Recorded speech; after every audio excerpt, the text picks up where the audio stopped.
감사교육 두 번째 시간에 오신 여러분을 주님의 이름으로 환영하고 축복합니다. 이 시간 함께 주님의 시선 찬양하시면서 우리 마음을 열어 하나님께로 나아가는 시간 갖도록 하겠습니다. 함께 찬양하겠습니다.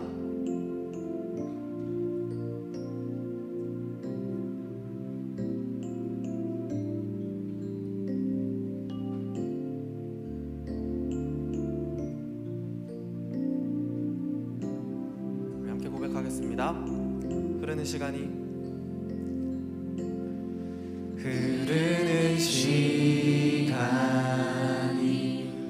한숨만 남기고 반복된 실패 속 지쳐갈 때 내 맘의 소망이 눈물 조각 될 때 내 곁에 다가와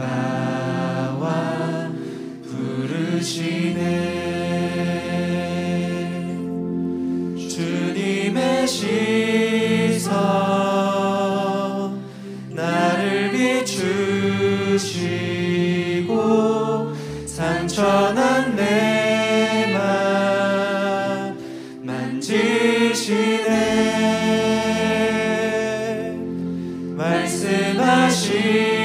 말씀하시고 회복해 하시네. 주의 사랑이 다시 살게 하시네. 흐르는 시간이 한숨만 남기고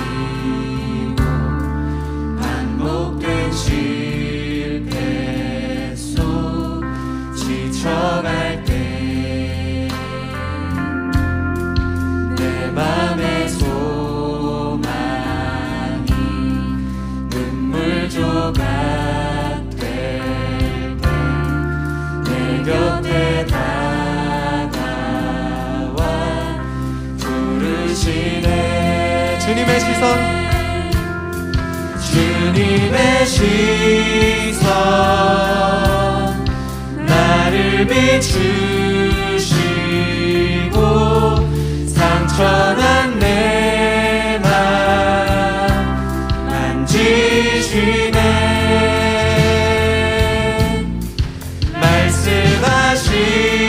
말씀하시고 회복해 하시네.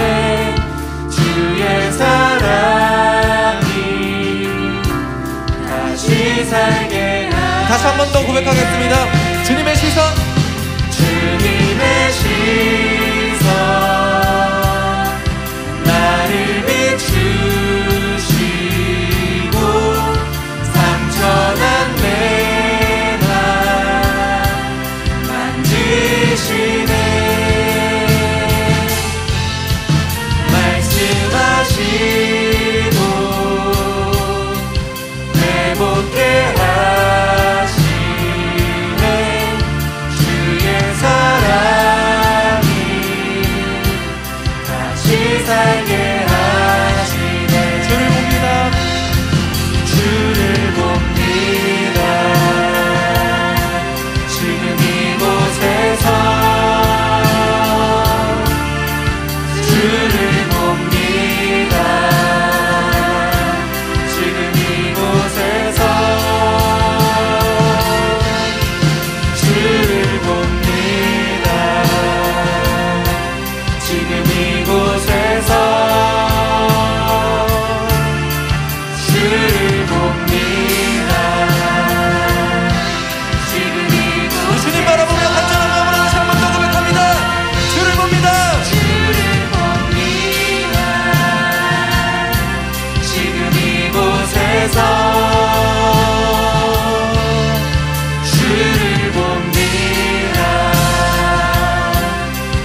주님의 시선 나를 비추시고 상처난 내 맘 만지시네. 말씀하시고 회복해 하시네. 주의 사랑이 다시 살게 하시네. 아멘. 이 시간 회복해 하시고 우리와 항상 동행하시는 그 주님을 기쁨으로 찬양하며 나아가겠습니다. 함께 박수 치면서 찬양하겠습니다.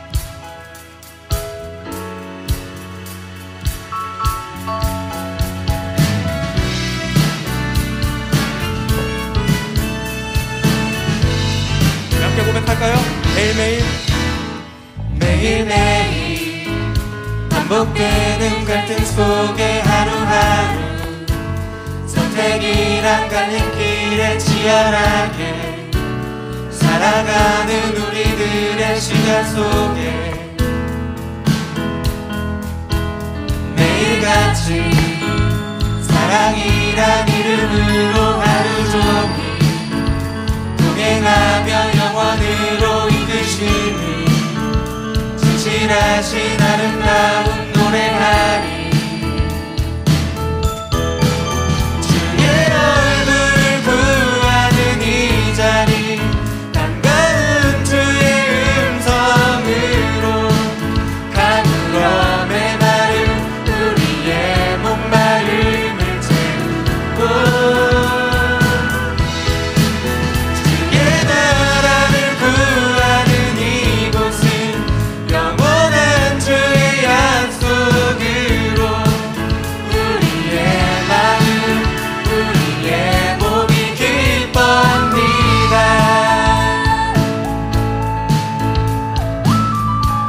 더 찬양하겠습니다. 매일매일 매일매일 반복되는 갈등 속에 하루하루 선택이란 갈림길에 치열하게 살아가는 우리들의 시간 속에 매일같이 사랑이란 이름으로 하루 종일 동행하며 영원으로 이끄시는 진실하신 아름다운 노래하리. 주님의 얼굴 구하며 찬양하겠습니다. 주의 얼굴을 구하는 이 자리 반가운 주의 음성으로 가물음의 마음 우리의 목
세상에 가득한 소리가 내게 갈 수 없다 말하고 의지할 수 없는 어둠에 내 맘은 들려도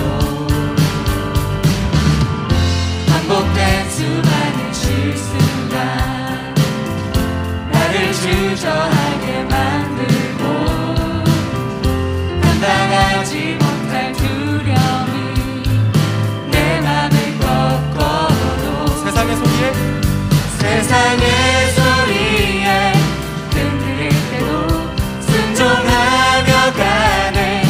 그의 길에 내 마른 내 삶에 부으신 사랑 내 안에 머금고 나의 실패 속에 넘어질 때도 순종하며 가네. 그의 길에 부르신 그곳에 온 맘을 두어 걸어가네. 맡기신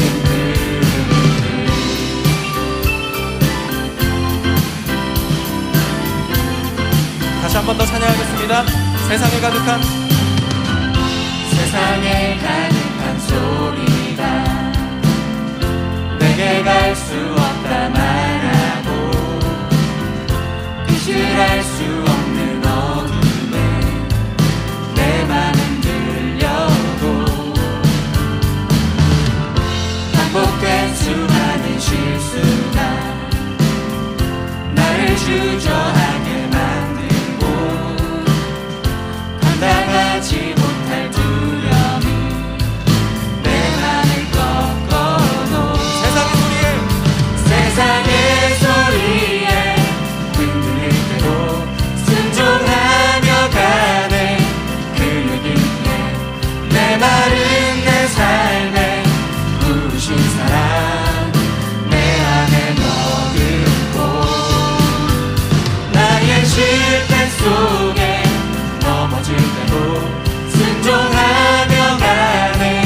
그의 길에 부르신 그곳에 온 맘을 두어 믿음으로 다시 한 번 더 찬양하겠습니다. 세상의 소리에 흔들릴 때도 순종하며 가네. 그의 길에 내 마른 내 삶에 부으신 사랑 내 맘에 머금고 나의 실패 속에 넘어질 때도 순종하며 가네. 그의 길에 부르신 그곳에 온 맘을 두어 걸어가네. 맡기신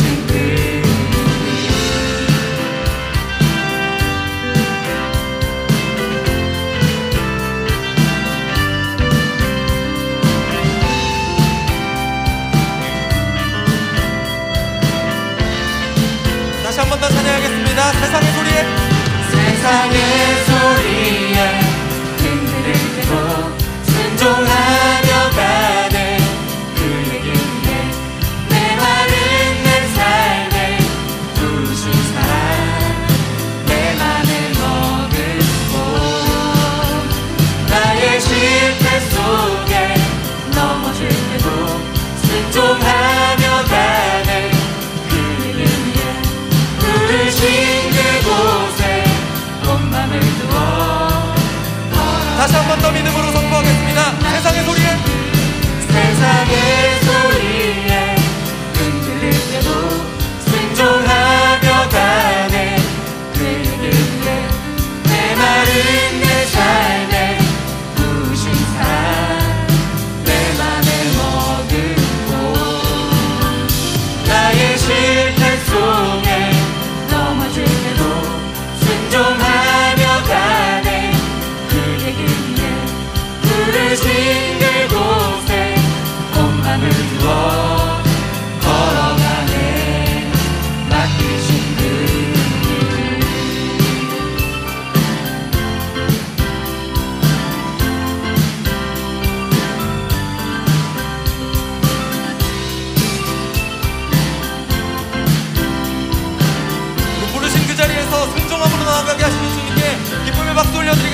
내가 주인 삼은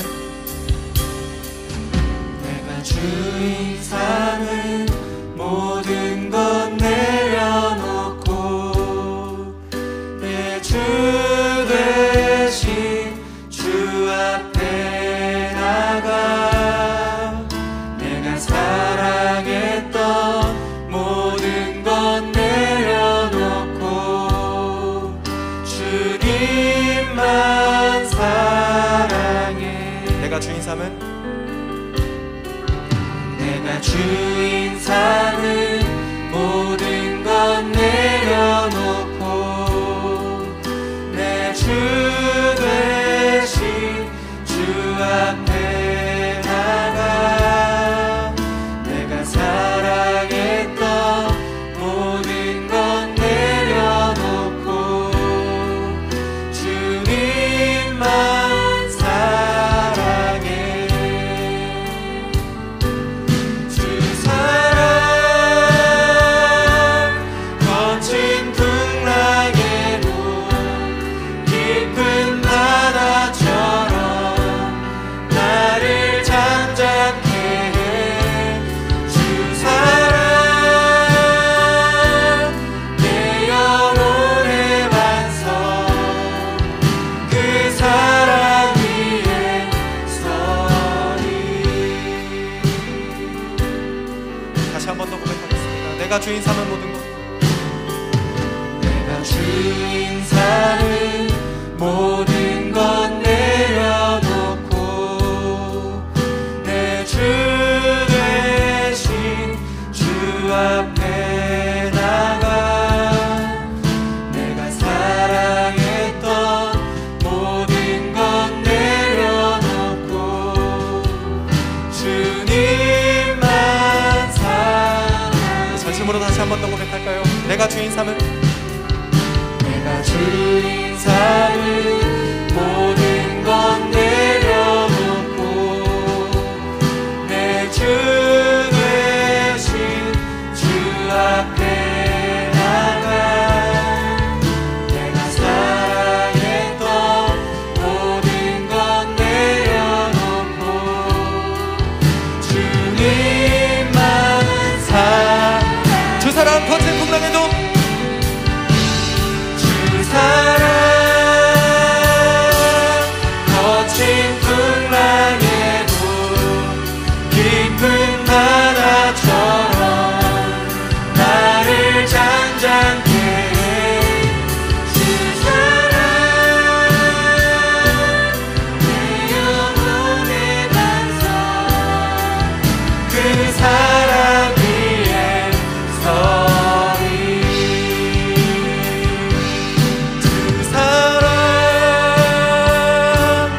거친 풍랑에도 깊은 바다처럼 나를 잠잠케 해. 주 사랑 내 영혼의 반석 그 사랑 위에 서리. 내 영혼이 확정되고 확정되었사오니 내 영혼이 확정되고 확정되었사오니 믿음의 눈 들어 주를 바라봅니다. 내 영혼이 확정되고 확정되었사오니 믿음의 눈 들어 우리 다시 한 번 더 믿음으로 선포하겠습니다. 내 영혼이 확정되고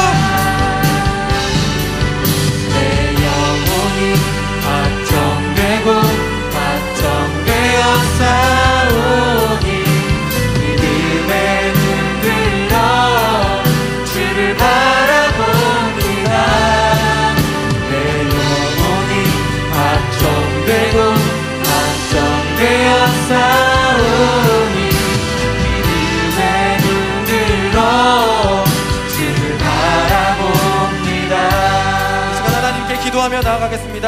우리에게 맡기신 그 길에서 우리에게 순종할 수 있도록 그 믿음 더하여 주시는 그 하나님을 더욱더 의지하고, 또한 나의 것이 아니라, 나의 사역이 아니라 오직 하나님의 사역이고 하나님의 다음 세대고 하나님의 일들임을 고백하며 하나님을 온전히 의지하며 나아갈 수 있게 하여 주시옵소서. 우리가 부족하고 연약한 가운데서 전능하신 하나님, 능력의 하나님, 회복하시는 그 하나님을 바라보며 나아가오니 주님, 이 시간 주님께 모든 것을 맡기고 하나님께 굴복하며 하나님의 말씀으로 우리의 삶이 변화되고 하나님께 우리의 온 마음을 들여 맡기신 그 길에서 계속해서 순종하며 나아갈 수 있는 그런 하나님의 교사 될 수 있도록 하나님 이 시간 함께 하여 주시옵소서. 이 시간 함께 기도하며 나아가겠습니다. 함께 기도하겠습니다.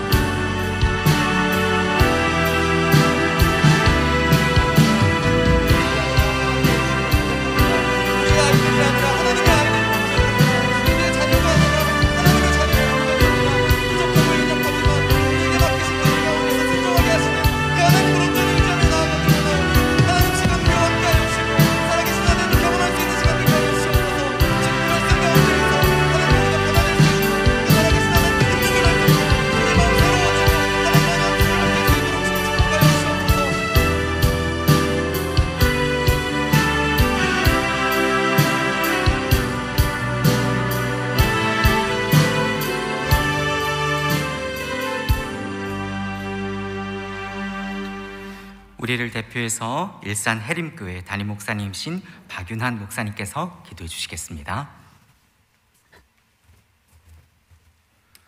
네, 우리 기도하시겠습니다.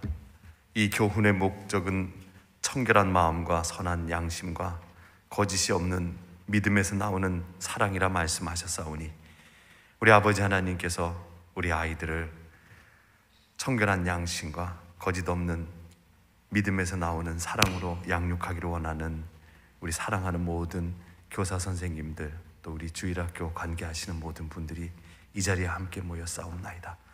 아버지 하나님, 현장에 함께 하시는 분들과 또 아버지 각 가정과 교회에서 유튜브로 인터넷으로 함께 참여하시는 모든 분들에게 은혜를 내려주셔서 한 마음 허락하여 주시옵시고, 한 믿음 주시고, 한 지식을 주시고, 하나님 무엇보다도 주의 일과 주의 아이들을 향한 뜨거운 사랑을 허락하여 주셔서 하나님, 오늘 이 강의를 통하여 하나님 앞에 영적으로 심적으로 새롭게 무장되게 하여 주시옵소서. 하나님이 코로나 시국에 많이 지쳐있는 우리 교회와 또 우리 선생님들에게 크신 위로와 힘이 되게 하여 주시옵시고, 하나님 어떻게 다가가야 될지 모든 길이 끊어져 버린 이 시대에 하나님 미디어를 통한 교육을 우리에게 알려주시는 교수님에게 크신 은혜와 지혜를 허락하여 주셔서 그 가르쳐 주시는 모든 이야기들과 말씀이 우리에게 힘이 되게 하시고 지혜가 되게 하여 주시옵소서. 하나님, 우리 김수환 교수님 굳건하게 붙들어 주시옵시고, 입술의 능력을 허락하여 주시옵시고, 교수의 능력을 배가시켜 주셔서 듣는 모든 사람들이 하나님 즐겁게 하나님의 말씀과 또 아이들을 향한 사랑과 또 그들을 향하여 다가갈 수 있는 여러 지혜들을 잘 얻는 귀한 시간 되게 하여 주시옵소서. 하나님, 이렇게 장소를 마련하고 모든 일들을 준비하고 수고하시는 하나님 우리 일산 장로교회와 우리 섬기는 모든 성도님들과 우리 목사님 그리고 우리 장로님들에게 크신 은혜를 내려 주시옵시고, 범사와 만사의 형통함을 주시옵소서. 우리 주 예수님의 이름으로 기도드리옵나이다. 아멘.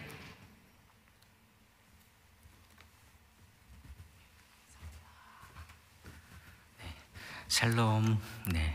교사교육원에 오신 여러분을 다시 한번 환영하고 축복합니다. 지난주에 이어서 이번 주에 이제 두 번째 강의가 진행이 됩니다. 지난번 일간 강의를 들으시고 소감문을 많이 작성해 주셨는데요, 정말 감사합니다. 이번 주도 지난주와 동일하게 소감문을 연락처와 함께 간단히 작성해 주시면 정말 감사하겠습니다.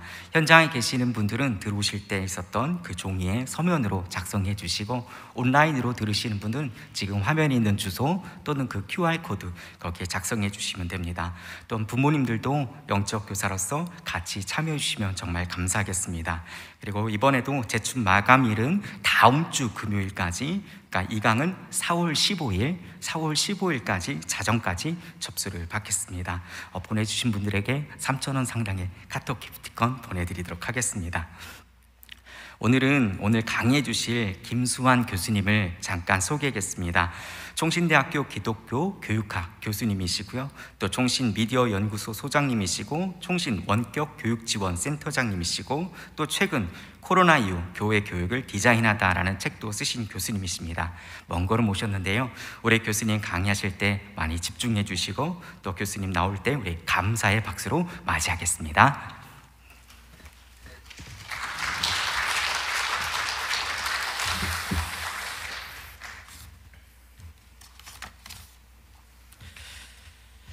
예, 반갑습니다. 다시 한번 인사 올리겠습니다. 총신대학교 김수환입니다.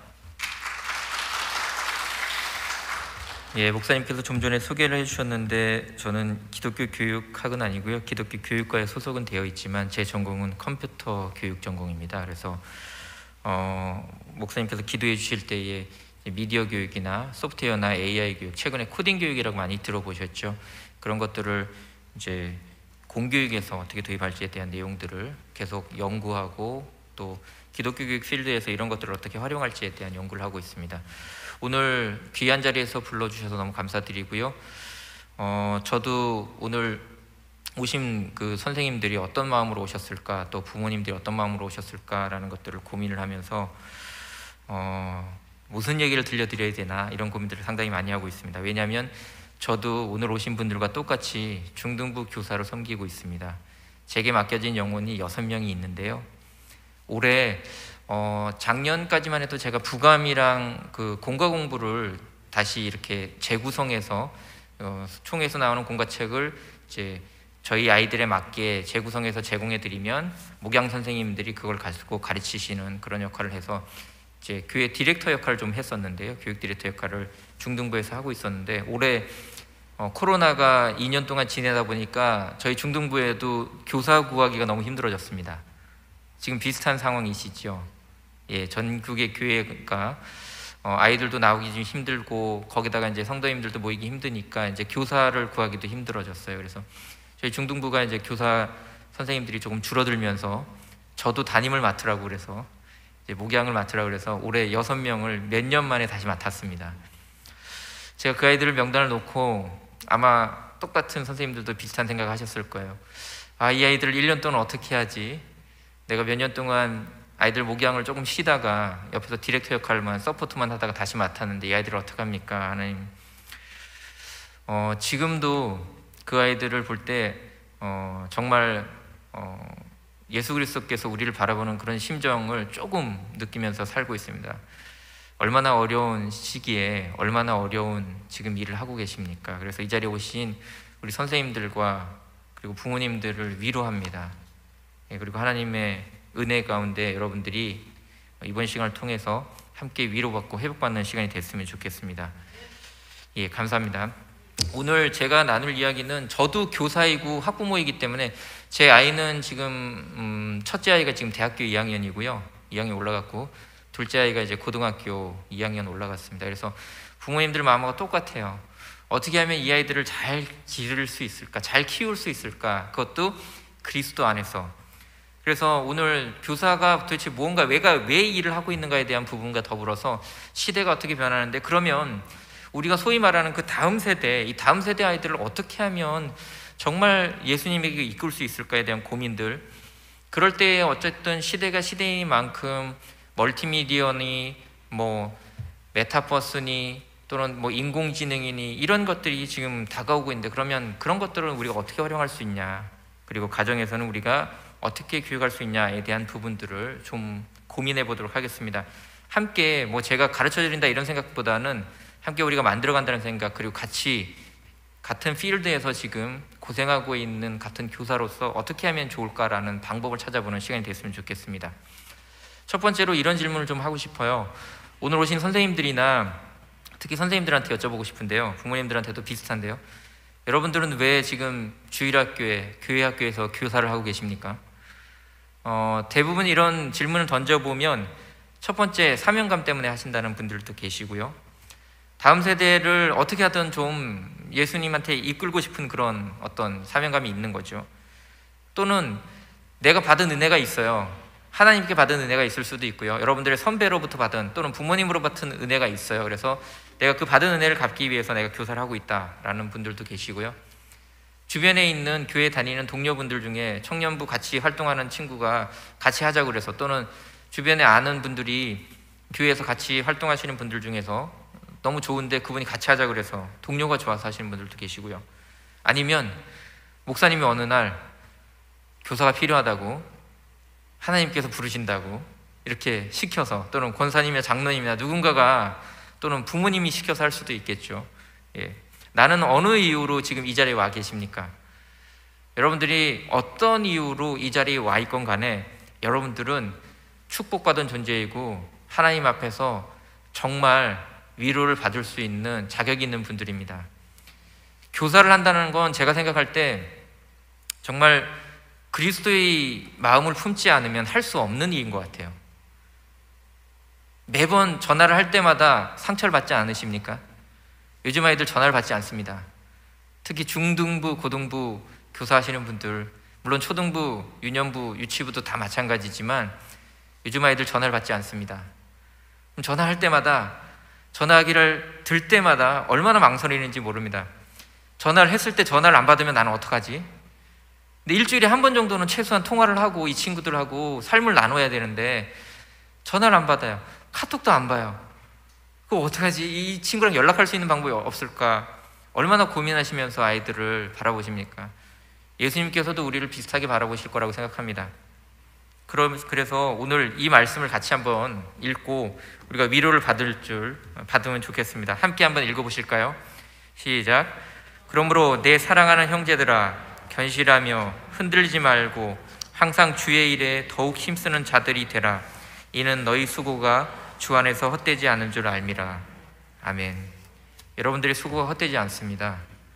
여러분들이 심는 그 씨앗이 내가 내 때에, 내가 교사를 할 때에 그 아이들이 회심이 일어나지 않아도 언젠가는 하나님께서 그 영혼을 사랑하셔서 다시 예수 그리스도께 돌아오게 하는 역사가 있을 줄을 믿습니다. 여러분들은 씨앗을 뿌리는 자입니다. 그리고 거두시는 이는 하나님이시겠죠. 예. 그러면 우리는 뭘 해야 되느냐? 그 친구들이 전화를 받지 않더라도 끊임없이 전화를 해야 되고, 그 친구들이 카톡을 보지 않더라도 끊임없이 보내고 연락하고 교회로 나올 수 있도록 독려를 해야 되는 그 역할을 맡은 겁니다. 그러면 우리는 누구한테 위로를 받느냐? 말씀에 있잖아요. 하나님께서 여러분들을 위로하고 계십니다. 말씀에 분명히 우리의 수고가 헛되지 않는다라는 말씀을 해주고 계시기 때문에 우리의 그러면 위로의 근원은 오늘 찬양처럼 예수 그리스도로부터 오는 것입니다. 그러면 그것을 나는 공급받아서 아이들한테 흘려보내는 거죠. 그걸 어떻게 흘려보내느냐에 대한 부분들은 이제 우리가 뒤쪽 부분에 가면서 조금 더 살펴보도록 하겠습니다. 한 2년 반 전만 해도 그래도 교사를 하는 게 지금보다 어렵진 않았어요. 그죠?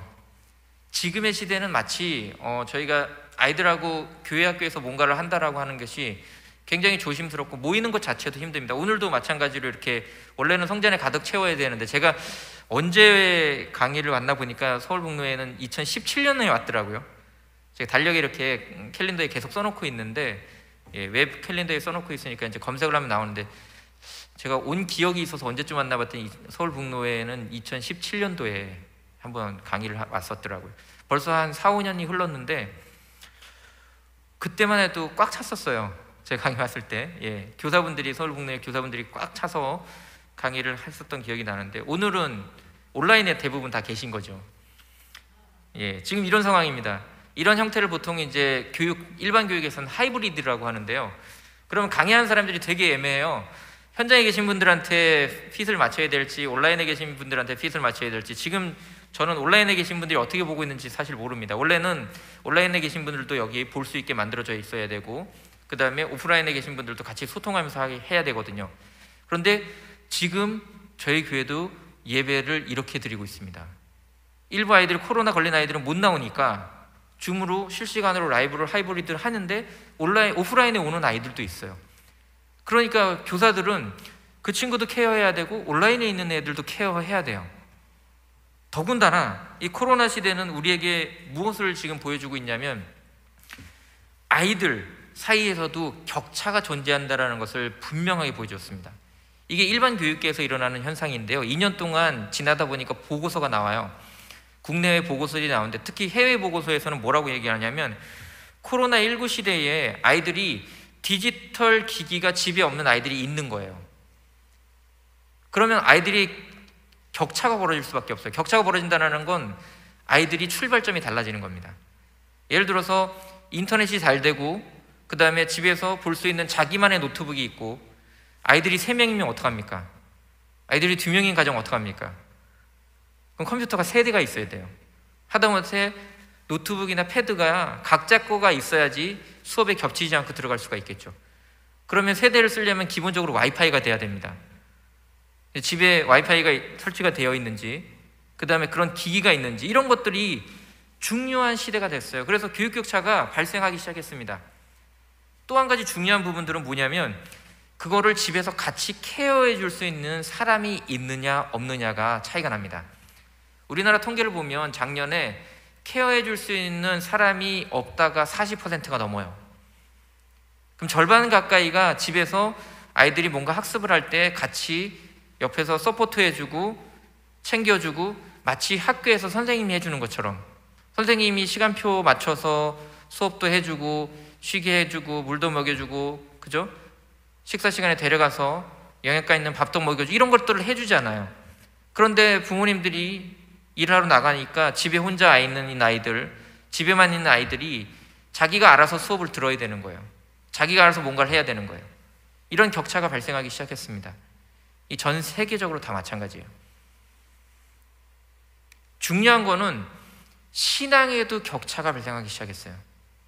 자, 혹시 우리 서울북로의 교회가 제가 몇 개 교회가 있는지 모르겠지만 혹시 소속된 교회의 아이들 중에 예전에는 부모님이 믿지 않았는데 나오던 아이들이 있었죠. 그런데 이번 코로나를 겪으면서 그 아이들이 지금도 나오고 있습니까? 예, 이게 우리의 현실입니다. 지금은 믿는 가정과 믿지 않는 가정의 격차가 더 벌어졌어요. 예전에는 어떻게 했느냐, 최소한 안 나오면 2, 3주 빠지면 선생님들이 일찍 일어나셔가지고 그 친구 집 앞에 가서 누구야 만나자 해서 데리고 나오는 경우들도 있었죠. 지금 그거 자체가 아예 안 되잖아요. 그러니까 이 친구들은 자기가 부모님들이 깨워주지도 않아요. 자기 의지로 일어나서 교회를 가야 되는데 귀찮죠. 거기다 선생님들이 가서 만날 수도 없어요. 전화는 당연히 안 받죠. 그럼 우리는 어떻게 해야 합니까? 그래서 지금 우리가 닥친 그 현실은 뭐냐면 저희 교회도 똑같습니다. 똑같은 현실인데 믿는 가정에 있는 아이들은 어느 정도 나와요. 다시 회복되고 있어요. 그런데 믿지 않는 가정에 있는 친구들, 사실 예수 그리스도의 마음은 그쪽으로 더 향해 있는 거 아닙니까? 물론 예수님은 우리를 차별하지 않으시지만 우리가 생각할 때는 믿는 가정의 아이들은 기본적인 바운더리는 있단 말이에요. 부모님의 신앙을 이어받는 그 전통이라는 게 있어요. 근데 믿지 않는 가정에 있는 그 친구들 어떡하냐고, 그 영혼들, 우리가 그 타겟으로 삼아야 되고 그 친구들을 예수 그리스도로 불러 나오게 해야 되는 그 친구들을 어떻게 하냐고요. 그래서 교회에서도 격차가 벌어지고 있습니다. 예수님께서 하셨던 방법을 보면 대중 속으로, 아이들 속으로 가난한 자들, 약한 자들, 사회에서 소외된 약자들 속으로 걸어 들어가셨잖아요. 그리고 그들을 하나님의 자녀로 삼기 위해서 이끌어내신 그런 방법들이 있는데 지금 우리가 할 수 있는 것들이 다 길이 막히고 있어요. 과연 그러면 우리는 이 상황에서 어떻게 해야 되느냐, 손을 놓고 있어야 되냐, 뭐 이런 것들이 고민이 되는 거죠. 그래서 오늘은 이런 고민들과 더불어서 그럼 우리가 할 수 있는 것들은 무엇인가를 찾아보는 거예요. 뭐라도 하자. 제 옆에 있는 함영규 교수님이, 저희 기독교육과의 함영규 교수님이 항상 하시는 말씀인데 뭐라도 하자. 뭐라도 해야 되는 상황이 벌어진 겁니다. 그럼에도 불구하고 우리도 어려운 게 있어요. 지금 아이들이 정말 한 영혼 떨어져 나가는 게 너무 슬프고 가슴 아프고 하나님께서 얼마나 마음 아파하실까. 왜냐하면 천하보다 한 영혼이 귀하다고 하셨잖아요.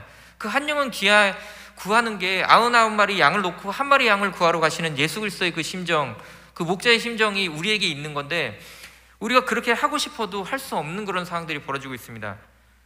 통계를 보면요, 기독신문에 나온 통계인데요, 얼마 전에 이번 코로나 사태를 겪으면서 교사를 그만둘까 고민한 적이 있냐라고 물어봤어요. 어떠십니까? 예, 솔직히 있다 1번, 없다 2번. 온라인에 계신 분들도 한번 해보세요. 제가 그 하이브리드 수업할 때 많이 쓰는 방법인데, 저는 화면에 안 보이지만 1번 있다, 2번 없다. 자, 하나 둘 셋 하면 살짝 들어주세요. 하나 둘 셋. 아, 예. 볼펜을 1번을 드셨습니다. 볼펜 하나밖에 없기 때문에. 예, 2개 있었으면 2개 들었을 텐데 하나 드셨어요. 왜 고민하셨습니까? 그 전에 내가 배웠던 방법, 내가 가르치던 방법, 내가 알고 있는 방법들이 다 쓸모가 없게 되는 상황들이 벌어지고 있는 거죠. 공교육에서 이와 비슷한 사건이 있었어요. 제가 독특하게도 저를 아시는 분들 아시겠지만 제가 초등학교 교사를 한 15년 정도 했거든요. 그리고 지금 총신에서 이제 대학 교수를 하고 있는 게 한 지금 9년 차인데요. 초등학교 시절이 있었을 때 이와 비슷한 사건들이 있었어요. 그게 언제냐면 99년도, 2000년대예요.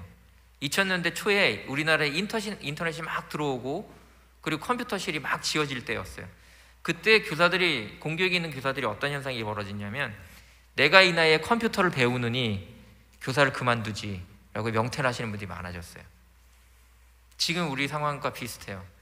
우리가 알고 있었던 교육의 방법, 내가 가르쳤던 그런 방법들이 지금의 현실 속에서는 만나질 못하니까 통하지가 않는 거예요.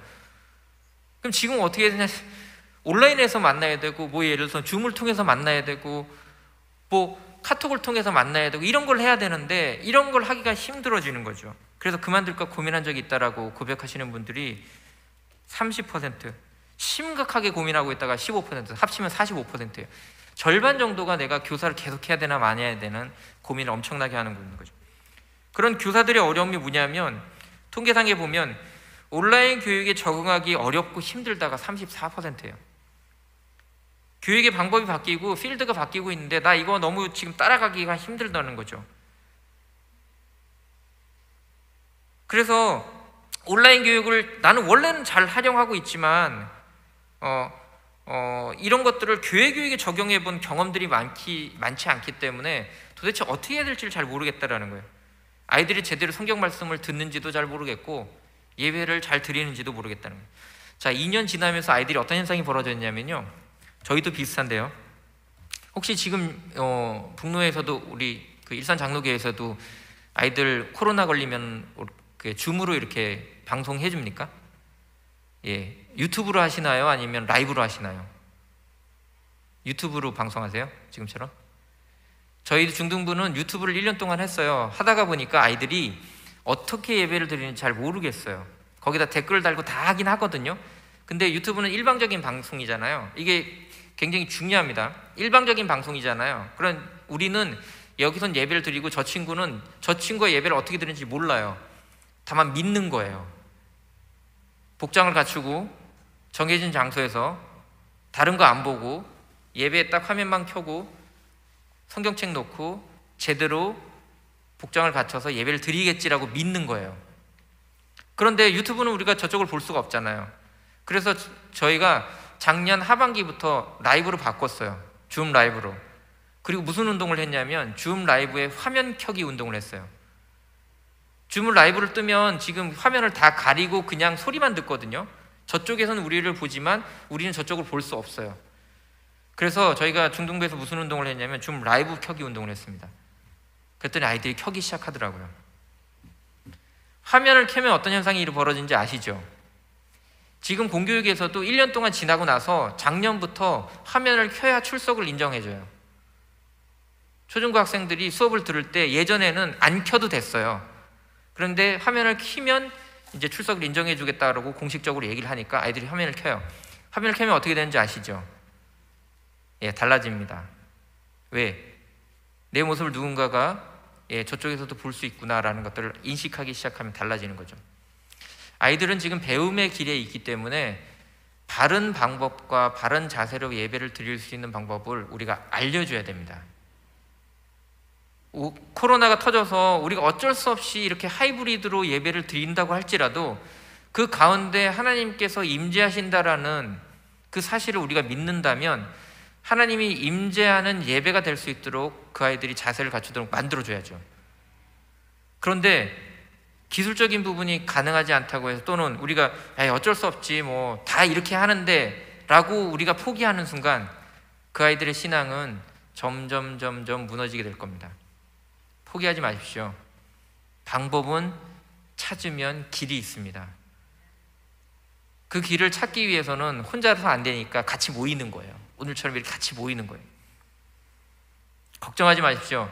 하나님께서 절대 우리를 포기하지 않으실 겁니다. 그리고 여러분들도 우리 아이들을 포기하지 않으면 방법은 분명히 찾을 수 있습니다. 방법을 찾는 데 있어서 몇 가지 알아야 되실 사항이 있는데요. 제가 생각할 때는 공교육에서 제가 교사 생활을 할 때에 했었던 방법인데, 제가 썼던 방법은 그 아이들이 뭘 좋아하는지, 그 아이들이 무슨 생각을 하는지, 그 아이들이 누구를 만나는지, 그 아이들이 어떤 생활을 하는지를 기본적으로 아는 것이 굉장히 중요합니다. 우리가 지금 유년부부터 예를 들면 유치부부터 시작해서 영아부터 영유아부부터 시작해서 유치부, 유년부, 초등부 이렇게 쭉 중고등부까지 있잖아요. 고등부 학생들한테 공과 공부하듯이 유치부 아이들한테 할 수 있습니까? 못하죠. 할 수 없어요. 말도 다르고요, 언어도 다르고 받아들일 수 있는 수준도 달라요. 그럼 어떻게 해야 되느냐? 그 친구들이 어떤 언어를 쓰는지, 그 친구들이 어떻게 생각하는지, 그 친구들이 어떻게 생활하고 있는지를 들여다봐야죠. 이게 우리가 해야 될 첫 번째 일입니다. 아이들이 어떻게 살고 있는지 아셔야 돼요. 저도 저희 아이들 보면서 엄청난 세대 차이를 느끼거든요. 근데 정말 신기한 게요, 저희 첫째 아이가 대학교 2학년이고 둘째 아이가 고등학교 2학년이에요. 한 3년 정도 차이가 나요. 그런데 벌써 제가 이렇게 대화하는 걸 지켜보니까 대학생 아들하고 고등학생 딸하고 벌써 또 세대 차이가 나요. 3년밖에 안 되는데 한 명은 대학생이, 한 명은 고등학생이잖아요. 그 사이에서 갭이 생기기 시작합니다. 그러니까 우리가 얼마나 힘든 그런 일들을 하고 있는지 바로 알 수 있어요.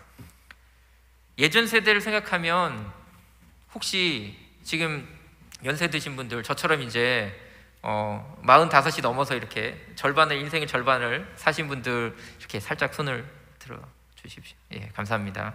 삐삐 시절 기억나시죠? 예, 우리 선생님들 손에 스마트폰은 언제 들렸습니까? 언제 스마트폰 사셨어요? 예, 잘 기억 안 나시죠? 예, 우리나라에 스마트폰이 들어온 지 불과 10년, 12년 정도밖에 안 됩니다.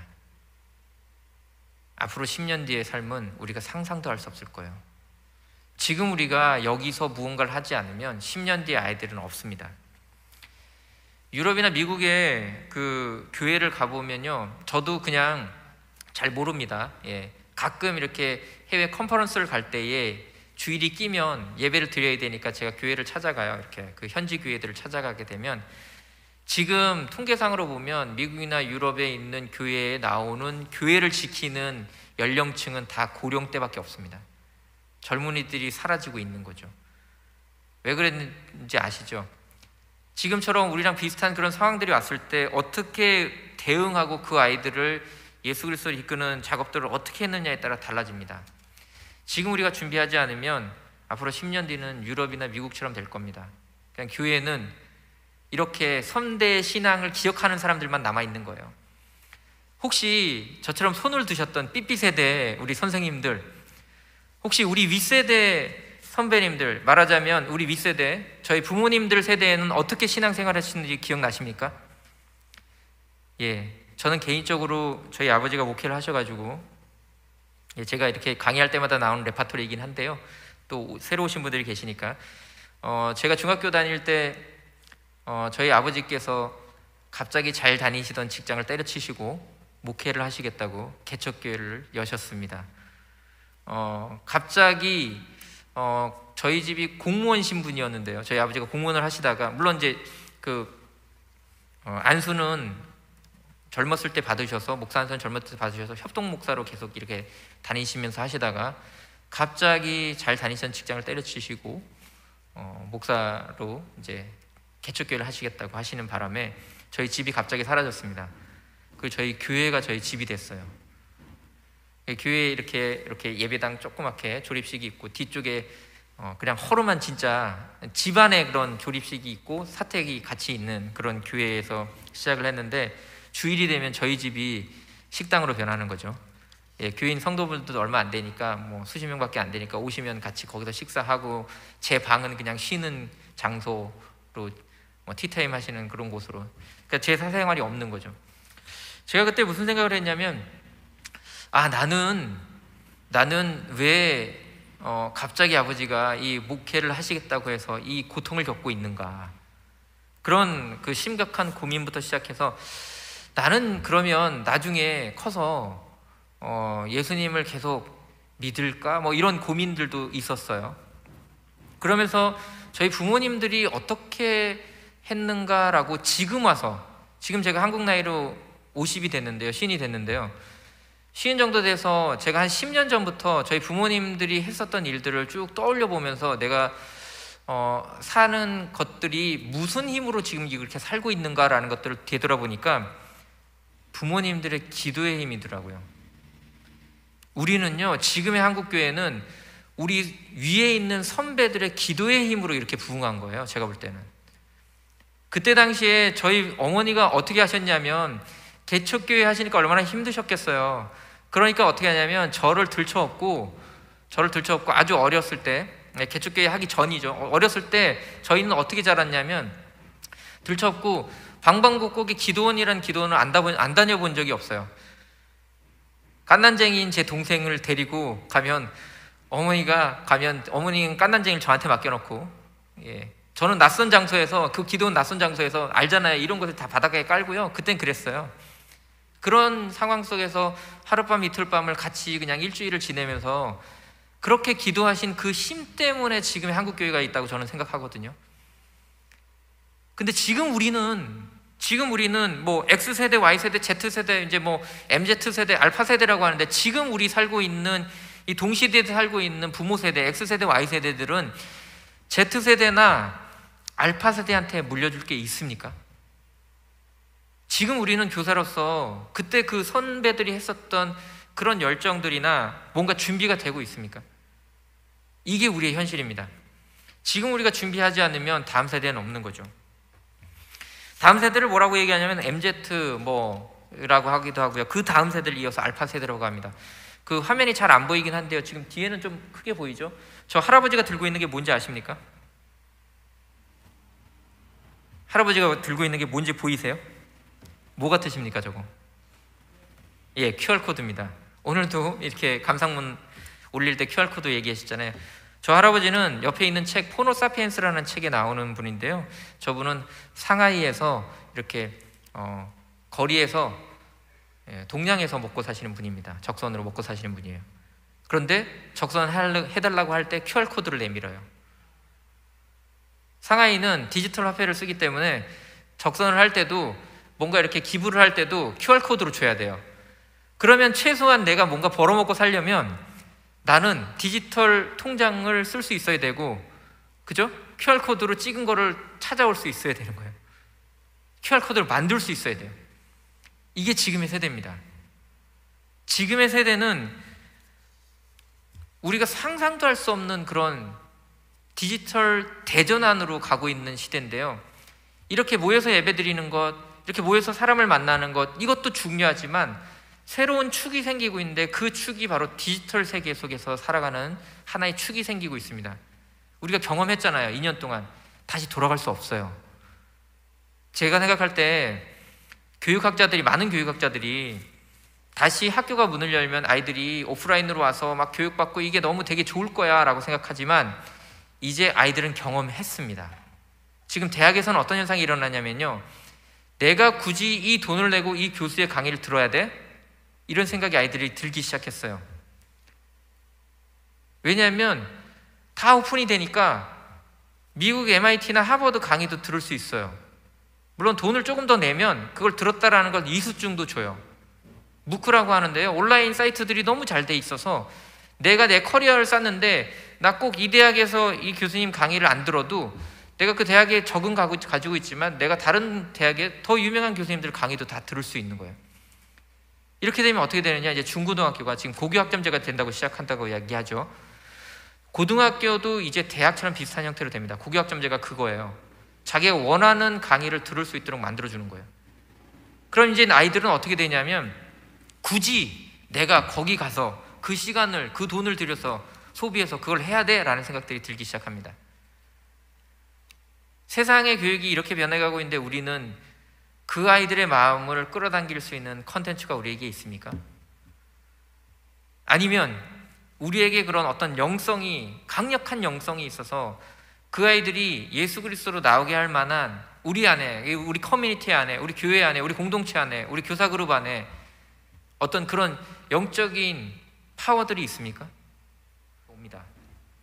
그럼 교회 학교 교실도 변해야겠죠. 공간도 바뀌어야 돼요. 그러면 교회 학교에 오면 아이들이 1인 1 디바이스를 다 쓰게 되는 겁니다.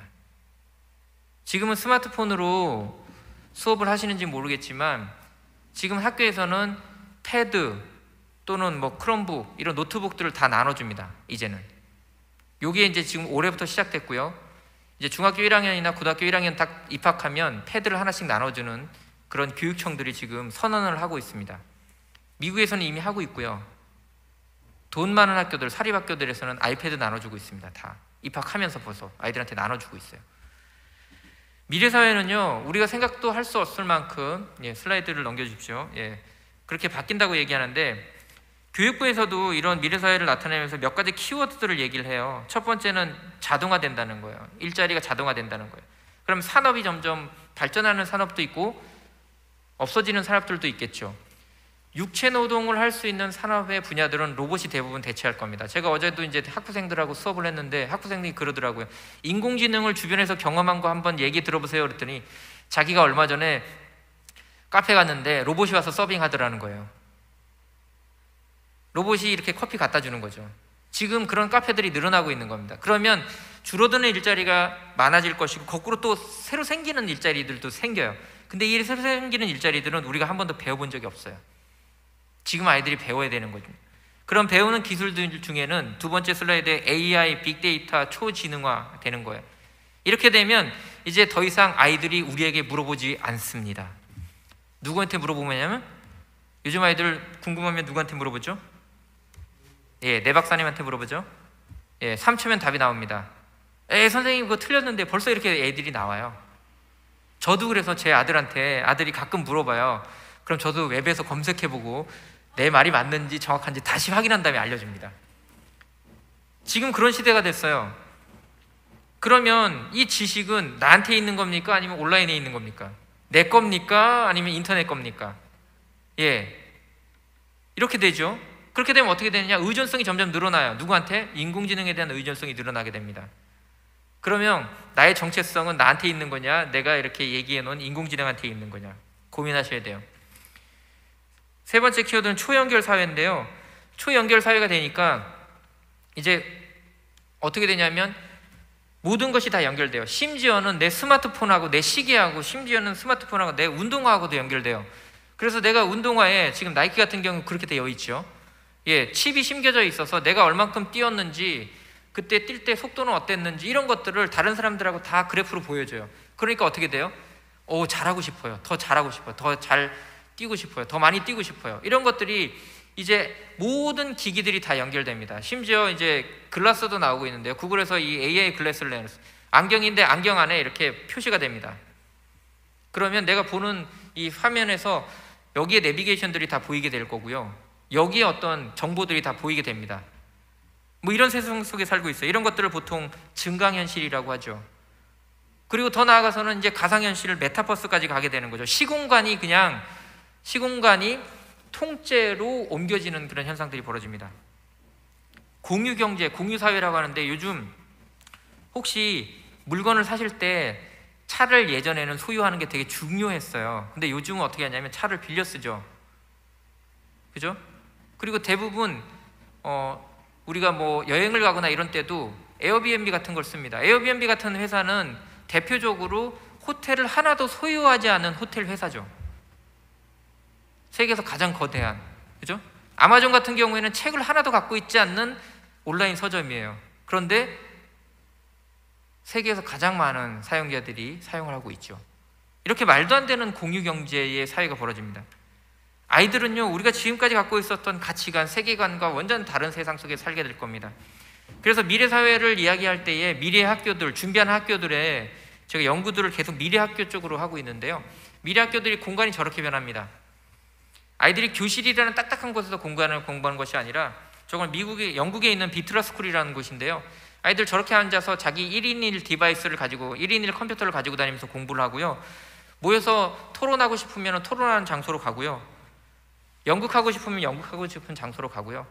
학습 코스는 자기한테 맞춤이 돼 있기 때문에 아이들이 같은 교실에서 배워도 다른 코스를 가고 있습니다. 이게 지금 공교육에서 지금 추구하고 있는 미래학교의 모습입니다.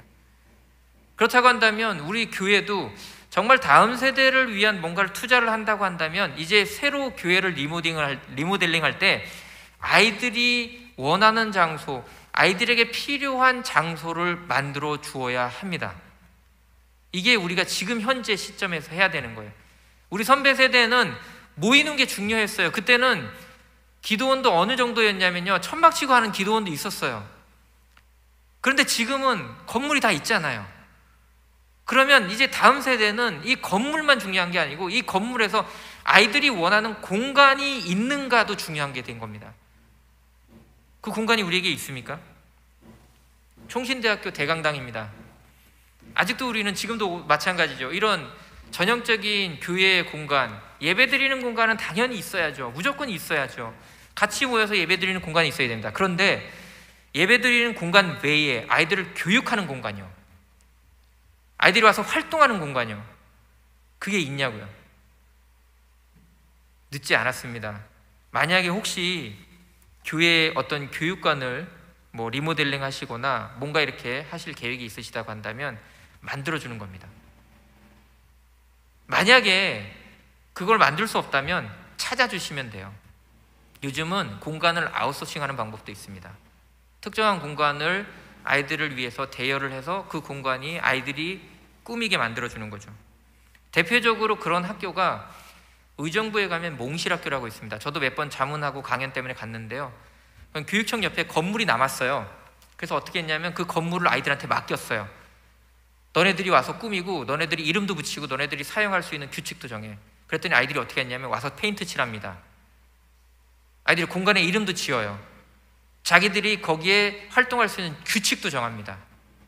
그래서 아이들만의 공간으로 거듭났어요. 그리고 아이들이 요구하기 시작합니다. 뭘 요구하냐?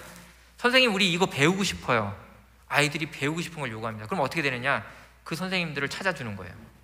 아이들한테 붙여주는 거예요. 그러면 어떻게 돼요? 아이들이 원하는 공간에서 아이들이 원하는 교육을 받을 수 있는 장소가 마련된 겁니다. 오롯이 누구의 힘으로? 아이들의 힘으로. 어른들이 해준 건 뭐예요? 공간만 제공해 줬어요. 그랬더니 아이들이 하는 거죠.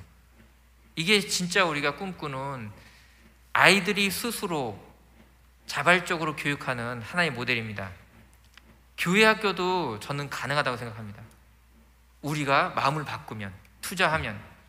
실제로 그래서 우리 교단에서 그렇게 하는 데가 있나 찾아봤더니 제가 기독신문에서 강원도 산골에 있는 교회 중에 그렇게 하는 교회가 있더라고요.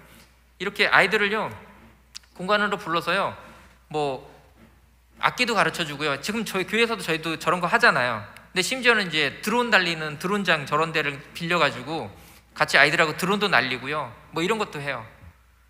저희는 풋살 같은 것도 가끔 하거든요. 아이들 풋살 경기장 이렇게 대여해가지고 아이들하고 풋살하는 활동들도 하고 이렇게 하는데, 아이들이 원하는 그런 활동들을 할 수 있는 공간을 마련해 주는 거 굉장히 중요합니다. 이제 다음 세대는 이런 것들이 없으면 우리가 교회를 불러 모을 때에 예배를 드리는 거 첫 번째 무조건 지켜야 되는 거, 두 번째 그리고 나서 우리가 아이들과 즐겁게 기독교적인 가치관을 가지고 기독교적인 세계관을 가지고, 우리 전주에 신군 교수님의 기독교적인 세계관 강의 들으셨잖아요.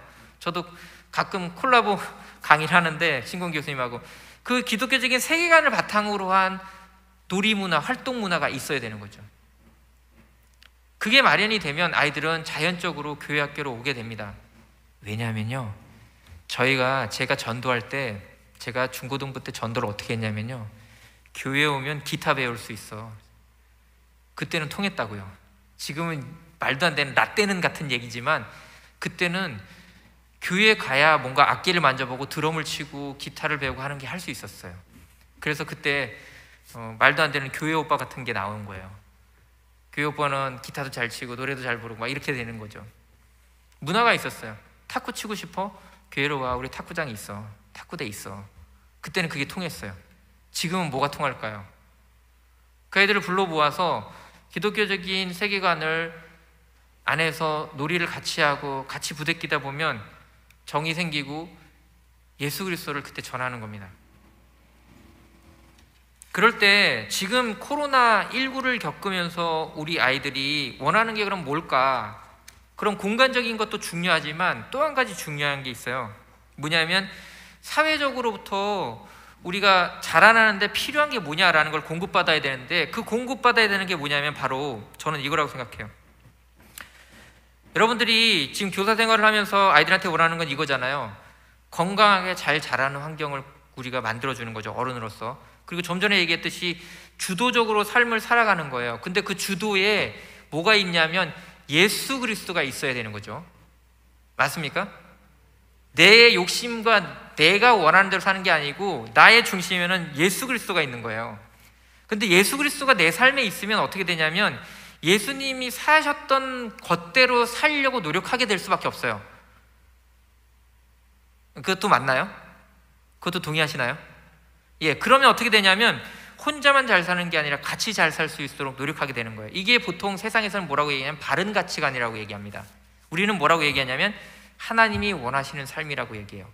기독교적인 세계관을 가진 아이들이 이렇게 살아가는 겁니다. 세상이 왜 이렇게 무너졌냐라고 생각해 보면 우리가 예수님처럼 사는 방법을 제대로 가르쳐주지 않았기 때문이죠. 그거는 누구를 통해서 비롯되냐면 내가 그렇게 살지 못했기 때문입니다. 우리 선배 세대는 기도의 힘으로 살았어요. 지금의 동시대를 살고 있는 X세대, Y세대는 무슨 힘으로 사십니까? 여러분들은 대학을 잘 가는 게 중요합니까? 예배를 드리는 게 중요합니까? 사회에서 돈을 많이 버는 게 중요합니까? 아니면 예수님께 인정받는 게 중요합니까? 좋은 집, 좋은 차를 가지는 게 중요합니까? 아니면 한 영혼을 살리기 위해서 기도하고 무릎을 꿇고 이렇게 하는 활동이 더 중요합니까? 세상 사람들이 알아주지 않아요. 모르죠. 하지만 하나님은 아시죠. 하나님께 인정받는 게 중요합니까? 아니면 세상에서 인정받고 잘 사는 게 중요합니까?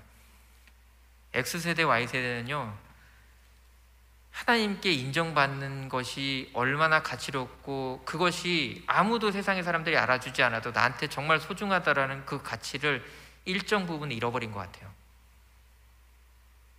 그래서 저도 사실 고백합니다. 우리 아이들한테 시험 문제 하나 잘 맞추는 게 중요한 게 아니라 성경 말씀 읽고 하나님이 원하시는 대로 사는 게 중요하다라고 그 가치를 제대로 가르쳤느냐라고 얘기하면 솔직하게 잘 모르겠어요. 그럼 너는 그렇게 살았니? 그럼 저 잘 모르겠어요. 그래서 고백합니다. 지금 우리가 여기서 돌아서지 않으면 다음 세대는 없습니다. 왜냐면요, 그 가치관을 지킬 때는요 너무 힘들어요. 왜냐하면 심지어 솔로몬이 이야기할 때에 이 잠언서에서 지킬 만한 것 중에 더욱 네 마음을 지키래요. 우리의 마음을 지키는 거는 어디로부터 오는 거냐면 우리의 내적인 어떤 힘으로부터 오는 겁니다. 내적인 힘은 우리는 어디로 오는 거냐면 하나님으로부터 와야죠. 세상의 어떤 가치로부터 오는 게 아니고요, 하나님으로부터 와야죠. 그래서 그 하나님으로부터 오는 힘을 가지고 내 마음을 지키는 겁니다. 그럼 어떻게 되느냐? 생명의 근원이 여기서 나와요. 내가 예수 그리스도처럼 살려고 노력하면 여기서 생명의 근원이 나온다고요. 생명이 흘러서 아이들한테 전해지고 그것이 예수님을 믿고 예수님을 따르는 제자의 삶으로 바뀌어서 다른 사람들한테 점점 퍼져나가는 거죠. 그런 삶을 살기 위해서는 그 마음을 지키는 방법을 찾아야 되는데 마음을 지키는 방법을 어디까지 찾아야 되느냐라는 게 우리의 문제입니다. 이제 제가 조금 충격적인 이야기들을 해드릴 거예요. 이 마음을 지키는데 지금의 우리가 갖고 있었던 각오 정도로는 안 됩니다. 왜냐하면 여기까지 지키셔야 돼요. 첫 번째는 뭐냐면 제가 보여드리는 슬라이드는 인공지능이 어디까지 발전할까에 대한 내용인데요. 지금 2021년에는 패턴과 탐색으로 훈련 데이터로 탐색으로 배우면서 최적화하는 겁니다. 이게 알파고 시대예요. 2016년에 알파고를 다 보셨죠? 알파고는 최소한 인간이 만들어 놓은 데이터로부터 배웁니다.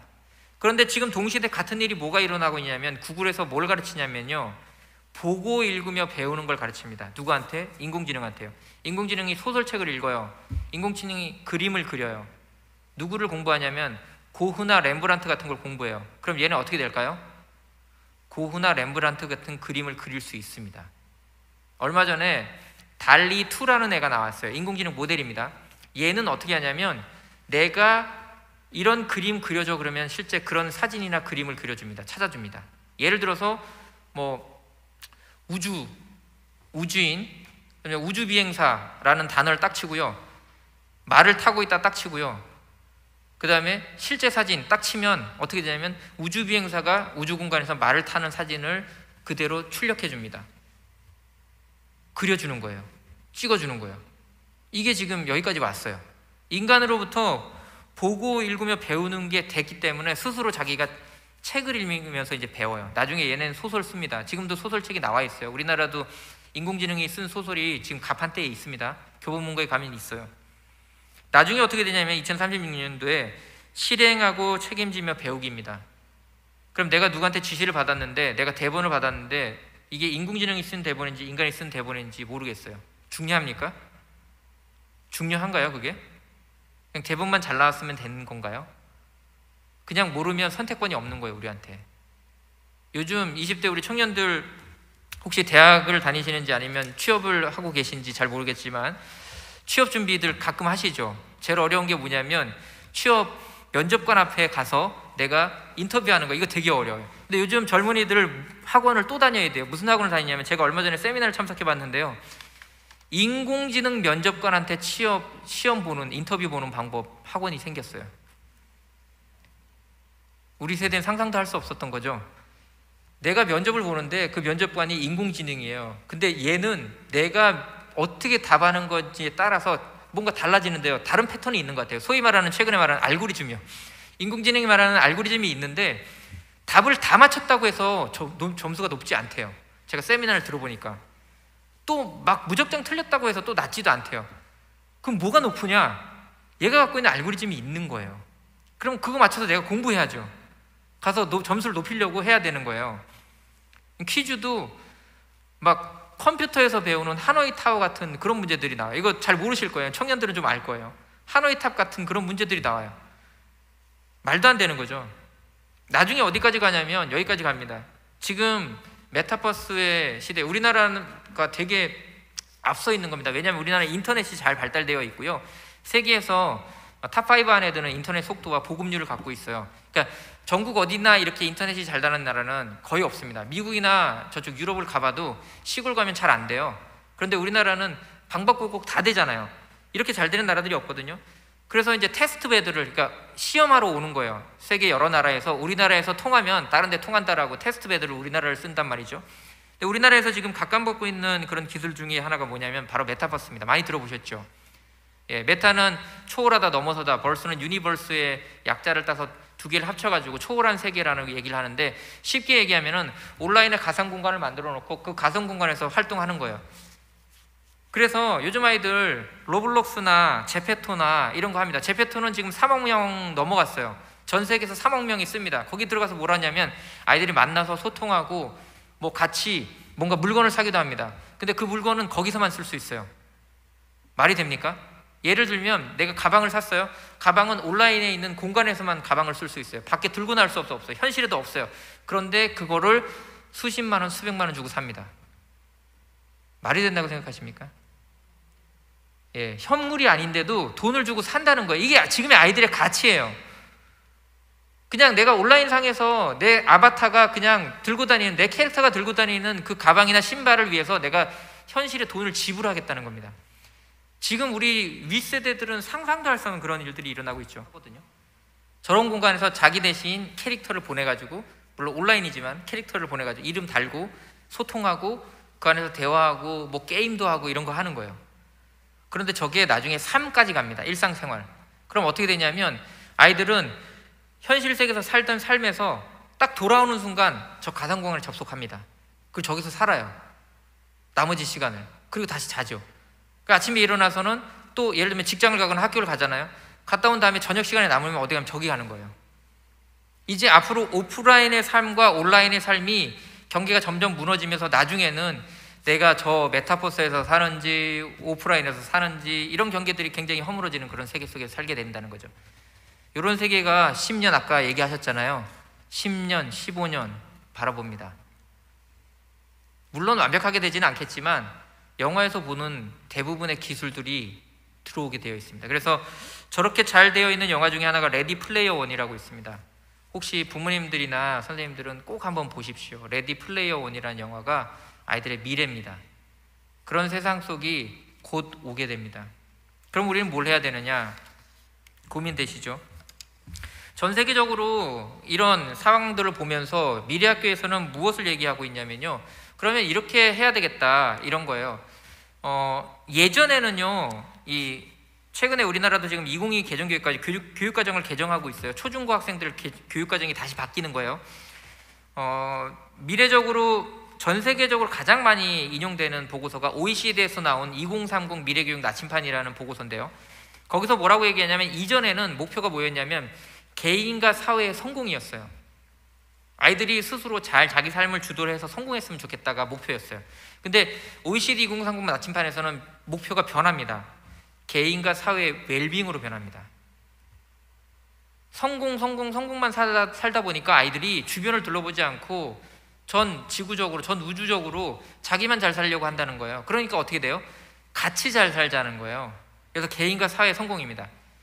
사회교육도 일반 교육도 이 정도인데 우리 교육은 어떻게 돼야 됩니까? 우리 교육은 더 변해야죠. 어떻게?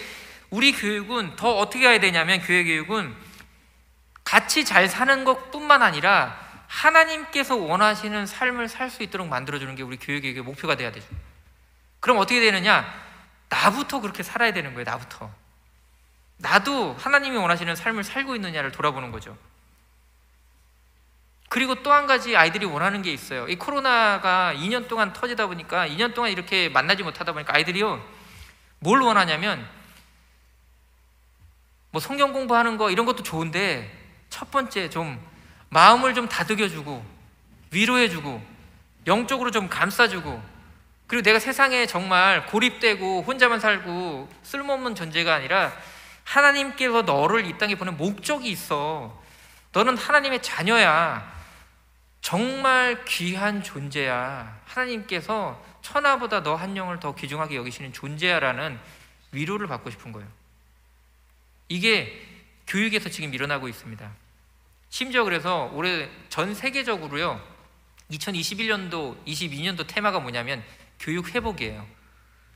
아이들이 다시 와서 마음을 다스리고 다시 일어설 수 있는 힘을, 내가 열심히 뭔가 공부를 하고 싶다, 내가 뭔가 삶을 주도적으로 다시 살고 싶다라는 마음을 불러일으키는 교육 회복이 테마입니다. 우리 지금 그런 운동을 하고 있습니까? 교육에서 아이들의 마음을 다스려주고 다독여주고 위로해주고 굉장히 소중한 존재라는 걸 알려주면서 다시 시작해보자, 무너져 있는 신앙생활을 다시 시작해보자, 이런 어떤 계획들, 플랜들이 있으십니까? 하셔야 됩니다. 예수님께서 와 보라고 하셨거든요. 제자들을 불러 모을 때에 당신이 계신 곳이 어디입니까? 라고 물어봤더니 와서 보라. 다른 얘기 안 하셨어요. 와서 보라고 그러셨어요. 와서 보니까 예수님으로부터 은혜 받은 사람들이 보이기 시작하죠. 예수님이 하시는 사역들이 보이기 시작하죠. 이 안에 진리가 있구나, 이 안에 생명이 있구나 깨닫게 되겠죠. 과연 우리는 아이들을 불렀을 때 와서 보라 하는 것들이 있습니까? 지금 만드시면 됩니다. 아직 늦지 않았어요. 이제 지금 시작하시면 10년을 대비할 수 있습니다. 다행히 우리 아이들한테 신앙을 주는, 영향을 주는 사람들이 누구냐 물어봤을 때 부모님들이 첫 번째고요, 학생 자신이 두 번째입니다. 그러면 아이들한테 희망이 있는 겁니다. 이게 무슨 얘기냐면 내가 내 스스로 결정에 의해서 난 예배를 드리러 나온다, 교회에 나온다, 이겁니다. 그렇다고 했을 때 우리는 과연 교회에 오는 프로그램들이 있습니까? 뭐라도 있어야 돼요. 와서 볼 게 있어야 된다고요. 예수님이 보여주셨던 것처럼 우리가 아이들한테 보여줄 게 있어야 돼요. 예를 들면 왔더니 친구들하고 얘기하는 게 너무 재밌어. 왔더니 선생님하고 이런 얘기를 하는데 이런 얘기들이 나한테 정말 유익해. 내가 몰랐던 사실을 알게 돼서 너무 좋아. 그냥 이것저것 다 떠나서 재미있어. 제가요, 이 고등학생 딸하고 대학생 아들을 데리고 일종의 교육 실험을 합니다. 이거 나중에 영상이 그래서는 좀 제해 주세요. 이렇게 지금 라이브로 듣는 분들만 들으시도록. 이 친구들이요, 예수 그리스도를 인격적으로 언제 만나는지가 되게 궁금했어요. 혹시 이 중에서 모태신앙 손 들어 보십시오. 이렇게 어렸을 때부터 예배 교회 다니시면 감사합니다. 그럼 나중에 회심하신 중간에 이렇게 살면서 이렇게 믿게 감사합니다. 중간에 믿게 되신 분들은 물어보면 대부분 명확하게 대답해요. 어떤 계기로 교회 나오시게 됐어요? 라고 얘기하면 이런 사건이 있었는데 그때 지나고 보니까 예수님이 저를 부르신 것 같아요. 이런 게 있어요. 근데 모태신앙하고요, 어렸을 때부터 자란 친구들은요 잘 몰라요. 그러면 이게 지금 어떤 현상이냐면요, 지금 부모님들 세대에 같이 자라고 있는 그 자녀들 있잖아요. 내 자녀들 있잖아요. 우리 자녀들, 얘네들이 똑같아요. 얘네들은 어떠냐면 언제 예수님을 인격적으로 딱 이렇게 뭔가 임팩트 있는 사건을 통해서 만나는 게 아니에요. 제가 해보니까 그렇더라고요. 저희 아이들도 비슷해요. 이게 일반화시킬 수는 없지만 대부분 다 주변에 물어보면 그래요. 모태신앙 하신 분들이 언제 느끼냐면요, 나중에 커서 가랑비에 옷 젖듯 젖는 거예요. 나중에 커서 그때 하나님께서 하셨구나라는 걸 깨닫게 돼요. 근데 그 순간을 기억해요. 저는 그 순간이 언제 있었냐면 대학교 때예요. 제가 정말 재밌는 사건이 있었는데, 제가 대학교 딱 들어가니까 그 기독교 서클에 계신 형 중에 하나가 4학년 형이 저랑 이제 같이 버스를 타고 MT를 가는데 옆자리에 앉았어요. 아마 저를 전도하려고 생각했나 봐요. 옆자리에 앉아가지고 저한테 물어보는 거예요. 야 서원아, 너 교회 다니니? 그랬더니 제가 웃으면서 이렇게 얘기했어요. 에이 형, 저 아버지가 목사님이에요.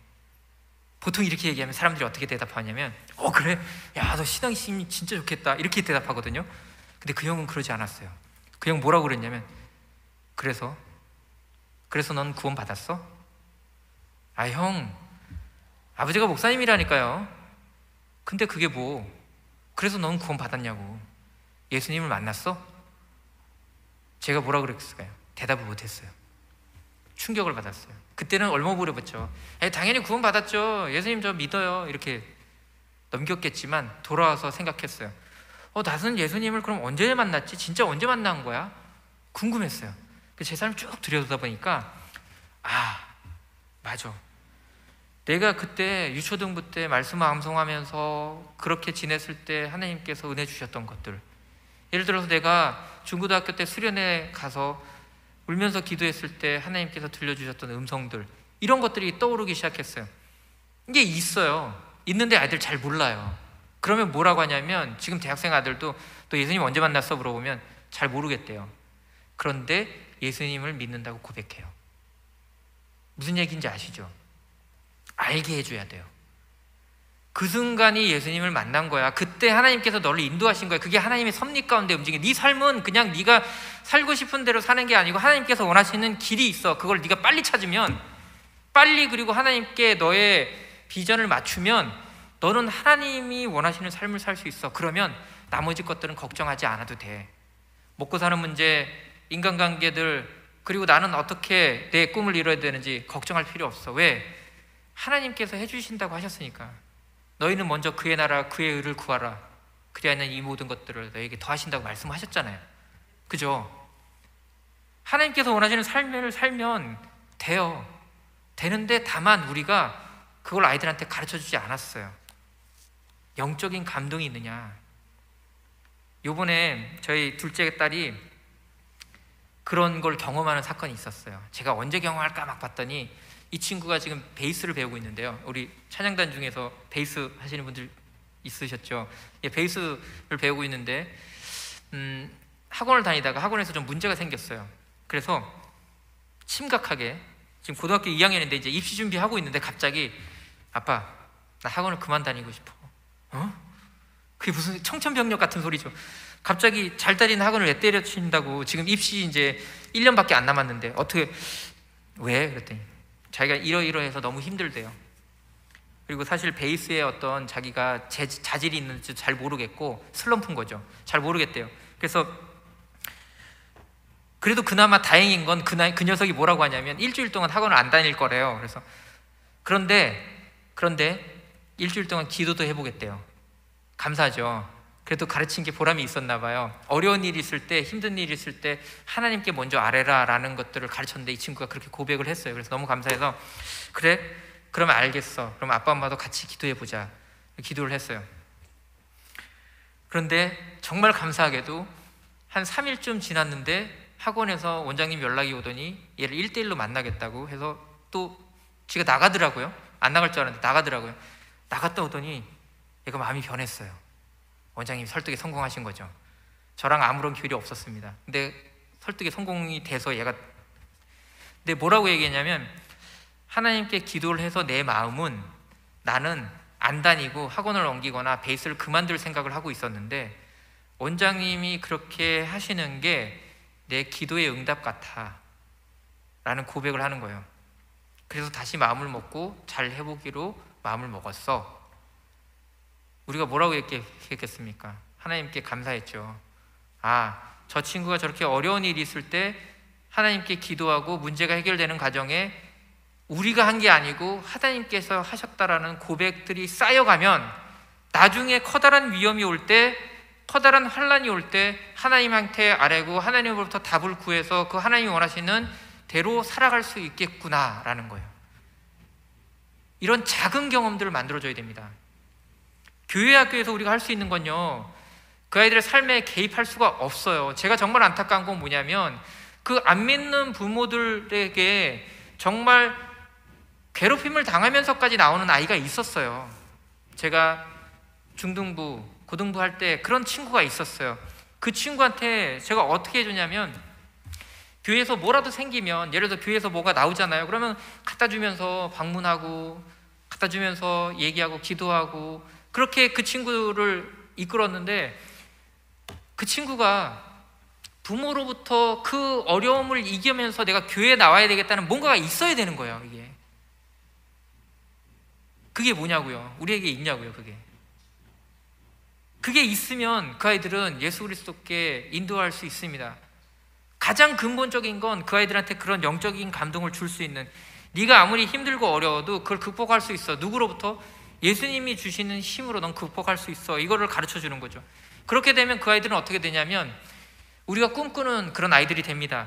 예수 그리스도가 그 아이들의 마음에 심겨져요. 그리고 그 아이들이, 아, 내가 어려울 때마다, 힘들 때마다, 즐거울 때도 내 삶의 모든 순간에 하나님이 함께 하시는 걸 깨닫게 되는 거예요. 그러면 그 아이가 사는 곳이 하나님의 나라가 되는 거죠. 말씀에도 명확히 나와 있지 않습니까? 그죠? 하나님의 나라는 이미 임했다, 우리에게 있는 거예요. 다만 우리가 발견하지 못할 뿐이죠. 그러면 아이들이 예수님을 만나는 삶을 살게 됩니다. 우리가 하는 게 아니에요. 우리는 단지 그 길을 열어주는 그런 서포트를 할 뿐이죠. 그리고 보여주는 거예요. 가장 중요한 건 보여주는 거예요. 어떻게 보여줘요? 내가 먼저 모본이 되는 겁니다. 자, 여기서 중요한 거 부모님들한테 부탁드리고 싶습니다. 먼저 모본을 보이세요. 먼저 모범을 보인다라는 거는 뒤쪽에서 조금 더 자세하게 말씀드리겠지만, 나도 예수님의 제자로서의 삶을 먼저 사셔야 되는 거예요. 저는 잘하냐고? 저 잘 못합니다. 그래서 저도 똑같이 고백하는 거예요. 같이 잘 해보자고. 그래서 예수님으로부터 나오는 힘으로 내가 살면 나의 힘이 아이들한테 흘러가는 겁니다. 그게 예수님의 법칙이에요. 그죠? 생명의 물이 예수님으로부터 흘러나와서 우리가 먹고 마시면 다시 우리로부터 흘러가는 거죠. 그래서 그런 방법들을 우리가 찾아내는 겁니다.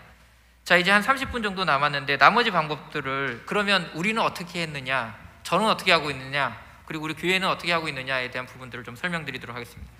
첫 번째는요, 제가 이거 계속 들고 다니는데요, 한 5년 전부터 들고 다니는데 아직도 안 돼요. 한 10년 정도 들고 다닐 것 같아요. 무조건 저런 시스템을 만드셔야 됩니다. 사역자의 전문성, 이제는요 부서별로 사역자 새로 세우셔야 됩니다. 아까 제가 말씀드렸잖아요. 고등부 학생들을 가르치던 사역자가 유년부, 유치부로 내려가서 잘 할 수 있겠습니까? 다시 또 1, 2년 또 공부하셔야 되는 거예요. 그 아이들의 습성이. 그럼 어떻게 되냐? 그 사역의 전문성을 가지신 분들을 인정해 주시고 그 아이들을 제대로 이끌어낼 수 있도록, 진짜 다음 세대를 위한다고 한다면 각 부서별 사역자들, 전문 사역자들을 세우셔야 돼요. 그리고 로테이션이 아니라 그 전문 사역자들이 거기에서 전문성이 생길 수 있도록, 그리고 그분들은 우리 교회에서 끝까지 그 전문 사역자로 간다라는 타겟을 세우셔야 돼요. 마치 국어 선생님이 수학을 못 가르치는 것처럼 가르칠 수는 있죠. 근데 제대로 못 가르치겠죠. 전문 사역자들을 세우시고요. 전문 사역자들이 세워지면 교사들의 교육을 시작하셔야 됩니다. 지금처럼 이 서울 북내가 저는 정말 좋은 모델이라고 생각하는데요. 노회 단위별로 교사 교육을 세워서 교사 역량을 끌어줘야 됩니다. 이렇게 아무것도 아닌 것 같지만 우리가 오늘 이야기 들으면서 저 김 교수도 힘들구나 이런 생각 드시죠? 나만 힘든 거 아니구나. 좀 위로받지 않으십니까? 나만 이렇게 힘든 거 아니구나. 같이 힘든 거구나. 그렇지만 그럼에도 불구하고 이걸 통해서 하나님께서 원하시는 일을 내가 감당을 하면 하나님께서 기뻐하시겠구나. 이게 있잖아요. 이런 거 하는 거예요. 결국은요, 끊임없이 우리가 하는 수밖에 없습니다. 그리고 또 한 가지 축이 뭐냐면, 제발 부모님들은 교회에다가 보내면 아이들이 신앙이 성장할 거라고 믿지 마세요. 예배를 드리면서 신앙이 성장하죠. 그런데 한 축이 더 있어야 돼요. 그 한 축은 뭐냐면 무조건 가정입니다. 이 아이들이 어떤 괴리가 일어나냐면요, 제가 부모님이 목사님이기 때문에 명확하게 느끼는 괴리는 뭐였냐면, 교회에서 만나는 아버지와 집에서 만나는 아버지가 다른 거예요. 이게 신앙의 부모님들한테 느끼는, 지금 신앙의 여러분들 자녀들이 느끼는 거 똑같습니다. 저는 안 그럴 줄 알았어요. 저희 아버지가 그랬기 때문에 제가 안 그러려고 엄청 노력했거든요. 저는 안 그럴 줄 알았어요. 근데 얼마 전에 충격적으로 그 대학교 2학년 아이가 저한테 이렇게 차 타고 오면서 얘기하더라고요. 저도 비슷하구나 느꼈어요. 나도 알게 모르게 이 아이한테 그런 모습이 있었구나라는 걸 깨닫게 됐어요. 있습니다. 교회에서 말하고 행동하고 교사로서 사시고 교육자로 사시면 집에서도 그렇게 사셔야 됩니다. 물론 집에서 내가 힘들게 막 사역하고 와서 막 편하게 지내고 싶고, 그 직장 다니시는 분들의 마음이잖아요. 집에서는 막 이렇게 좀 편하게, 편한 옷 복장으로 편하게 이렇게 말도 하고 싶고 하잖아요. 그렇게 할지라도, 마음 편하게 지낼지라도 최소한 예수 그리스도의 제자의 모습은 버리지 마세요. 이건 뭐냐면, 아이들한테 얘기할 때 시험 잘 보는 것보다 예배 생활하는 게 중요하다고 얘기하세요. 세상에서 성공하는 것보다 예수님한테 인정받는 게 더 중요하다고 얘기하세요. 세상에서 좋은 직업, 좋은 대학을 가는 것보다 너가 신앙생활을 더 열심히 하는 게 중요하다고 얘기하세요. 이게 처음입니다. 이게 가정교육 처음 시작이에요. 그럼 나도 바뀌어야 돼요. 나도 세상의 잣대로 내 삶을 바라보는 게 아니라 하나님이 원하시는 잣대로 나를 사는 거죠. 이게 밑바탕에 깔리게 되면 학생들의 우선순위가 변합니다. 마지막 축이에요. 학생들의 우선순위가 어떻게 되냐면, 하나님이 원하는 대로 살아야지가 첫 번째가 됩니다. 돈을 많이 벌고 인정받고 세상에서 원하는 직업을 얻어야지가 아니라 하나님이 원하는 대로 살아야지가 우선순위가 됩니다. 그 안에 목회 철학과 가치관이 지붕을 씌워주는 거죠. 그래서 저희가 하고 있는 거요, 교회 교육으로 끝나지 않고 가정 교육으로 이어지게 저희는 매일 이걸 합니다. 주말등교시라고 하는데요, 누구나 할 수 있습니다. 저희가 이제 요거 했더니 이제 기독신문에서 제가 기사를 보냈더니 실어주더라고요. 기독신문에 얼마나 기사가 났는데, 저희가 코로나 터지고 나서 6개월 동안 모두 해봤어요. 막 줌 퀴즈, 성경 퀴즈도 해보고 막 이것저것 다 해봤어요. 근데 매일매일 뭔가 실천이 안 되는 거예요. 그래서 마지막에 이제 6개월쯤 되던 때에 제가 한참 기도하다가 하나님께 받은 응답이 뭐였냐면, 주의 말씀이 내 발의 등이요 내 길의 빛이니이다. 시편 115편의 말씀이에요. 그 말씀을 받고 나서 제가 뭐라고 했냐면, 우리 주말등기 운동을 시작하자. 그래서 매일매일 하나님의 말씀을 읽는 거를 한번 도전해 봤습니다. 작년에 2년 반 읽었는데 성경 1독 했어요. 학생들 1년 반 정도 읽었네요. 지금 올해 다시 시작하는데 신약 성경 다 읽어가요. 올해 3월, 그러니까 1월부터 다시 시작했는데 신약 성경 다 읽어갑니다. 매일 저녁에 아이들이 성경책 펴고요, 다른 거 필요 없어요. 그냥 스마트폰으로 카카오톡 라이브로 선생님들이 돌아가면서 읽습니다. 그리고 아이들은 성경책 펴서 하루에 3장씩 같이 읽어요. 지금은 뭐라고 했냐면, 이제 목사님이 새로 오셔서 지금은 이걸 가지고 그 중에서 자기가 깨닫는 말씀 하나씩 이렇게 찾아 적는 거 이렇게 해보고 있어요. 작년에는 선생님들이 읽었고요, 그 전년도에는 제가 1년 동안 읽었어요. 1년 동안 읽으니까 노하우가 생기더라고요. 선생님들한테 가르쳐드리고 선생님들이 이제 읽으세요. 그래서 선생님들이 읽기 시작했어요. 보여주니까. 선생님들이 읽고 나서 올해는 뭘 하고 있냐면, 임원들이 읽어요. 얘네들이 우리보다 더 잘 읽어요. 매주 토요일마다 임원들이 읽는데요, 어떻게 되냐면 순서가 처음에 기도하고, 하루에 감사 기도하고, 그 다음에 성경 3장 읽고 마무리 기도하는 거예요. 다른 거 없어요. 딱 기도하고 성경 읽고 마무리 기도하고. 그런데 10시에 모여요. 저희가 한 3분의 2 정도가 모입니다. 아이들만 모이지 않아요. 처음에 어떻게 했냐면 부모님들한테 얘기했어요. 어떻게? 이거 우리가 아이들만 하지 않을 거예요. 그러니까 부모님들도 같이 참여하세요. 그래서 처음에 어떻게 했냐면 부모님이 참여하면 포인트를 더 줬어요. 지금 그 달란트 포인트를 저희들이 어플을 통해서 모으고 있는데 조금 이따 보여드릴게요. 어플을 통해서 모으고 있는데요. 거기에 아이들이 참여하면 이렇게 포인트가 올라갑니다. 나중에 달란트 시장을 온라인에 할 수 있어요. 온라인에서 아이들이 원하는 상품을 사줄 수 있어요. 그때 어떻게 얘기했냐면 교사 교육, 그러니까 부모 교육을 먼저 시작한 거예요. 부모님들을 불러서 작년에 처음에 시작할 때 이런 거 할 거예요. 도와주세요. 부모님들 아이들이 10시에 성경 읽을 때 성경 읽어야지 라고 같이 얘기하게 해주세요. 그러면 교회 교육을 위해서 다른 거 필요 없어요. 이거 먼저 하는 거예요. 그냥 이거 하면 가정교육이 자연스럽게 돼요. 왜? 매일매일 저녁 말씀을 읽으면서 같이 기도하잖아요. 그리고 나서 삶을 나누는 시간을 가지거나 같이 찬양하거나 하면 됩니다. 부모를 먼저 교사로 세우는 거예요. 가정의 교사로. 부모로부터 교사가 시작됩니다라는 걸 얘기해 주는 거죠. 제가 이렇게 강연을 했더니 전에 그 교회에서 질문이 들어왔어요. 불신 가족 아이들은 어떡합니까? 가정에서 하나님을 모르고 믿지 않는 영아로부터 청년까지 부모로서 교회 학교 교사로서 정작 믿지 않은 자녀들에게 어떻게 전하고 기도할 수 있을까요? 부모는요, 내 아이가 믿지 않잖아요. 믿지 않는데 이유가 있어요. 왜 안 믿는지 혹시 아십니까? 충격적이게도 우리 부모님처럼 예수님을 믿을 거면 난 안 믿어, 이거예요. 그 아이들의 마음을 들여다보면 대부분의 아이들이 그렇습니다. 왜? 제가 말씀드렸잖아요. 교회에서 삶하고 가정의 삶이 다르다니까요. 그럼 어떻게 돼요? 교회에서 사시는 것처럼 가정에서도 사시면 돼요. 그럼 그 아이들 다시 돌아옵니다. 내가 예수님처럼, 예수님의 제자처럼 사는 모습을 보여주고 선언하세요. 내가 이전까지 뭐가 마음에 안 드는지 아빠 엄마한테 얘기해 주렴. 얘기합니다, 아이들이. 그러면 어떻게? 근데 그거 얘기할 때요, 집에서 하지 마세요. 집에서 안 됩니다. 어떻게 하셔야 돼요? 데리고 나가세요. 맛있는 거 먹으면서 좋은 장소에 가서 좋은 거 이렇게 경험하고 나서, 그리고 나서 얘기하는 겁니다, 아이들하고. 그러면 아이들이 마음이 열려요. 그럼 얘기하는 겁니다. 엄마 아빠가 지금까지 이렇게 했는데 오늘 말씀을 듣다 보니까, 이야기를 듣다 보니까 이런 게 좀 필요한 것 같아. 앞으로 엄마 아빠가 어떻게 했으면 좋겠어? 이런 거 해주세요. 알았어, 그럼 엄마도 그렇게 할게, 아빠도 그렇게 할게. 얘기하시고 선언하세요. 오늘부터 혹시 아빠가 엄마가 교회에서 사는 모습하고 다르게 살았다면 아빠 엄마도 노력할게. 같이 너희 노력해보자. 그럼 아이 어떻게 돼요? 우리 부모님은 세상 부모님들하고 좀 달라. 우리 부모님 얘기하는 게 하나님 중심이야. 예수님에 대한 이야기를 맨날 해. 그럼 어떻게 돼요? 변합니다. 돌아오게 되어 있어요. 그래도 안 되는 애들이 있습니다. 어떻게 하셔야 되냐고요? 기도하셔야 됩니다. 눈물을 흘려 기도하세요. 언젠가 여러분들이 씌운 그 씨앗이 다시 돌아오게 되어 있습니다. 기도의 힘은 결코 배반하지 않습니다. 돌아오게 되어 있어요. 이 방법이 바로 불신자 아이들을 교회로 이끌어내는 가장 좋은 방법이라고 저는 생각합니다. 제가 그래서 순간순간 기억날 때마다 제가 맡겨진 6명의 영혼, 정말 창피하게도 4명이 잘 나와요. 1명은 왔다 갔다 하고요, 1명은 아예 안 나와요. 불신자 가족이거든요. 근데 그 1명 아예 안 나오는 친구 있잖아요. 이 친구 제가 집 앞에다 간식도 걸어주고 오는데요, 답도 없어요. 그럼 저도 상처받죠. 선생님 감사해요, 이런 거 하나라도 좀 받았으면 좋겠는데 안 되잖아요. 얼마나 상처받겠어요. 그 친구를 위해서 생각날 때마다, 떠올릴 때마다 하나님 그 친구 어떻게 하죠, 그 친구 어떻게 하죠, 이렇게 기도하는 겁니다. 방법 없어요. 여러분들이 씨앗을 심으면 하나님께서 거두실 겁니다.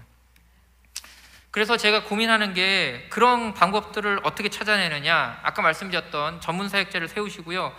그러면 전문사역자가 세워진 다음에 우리는 뭘 해야 되느냐. 주변에 있는 좋은 선생님들을 모으세요.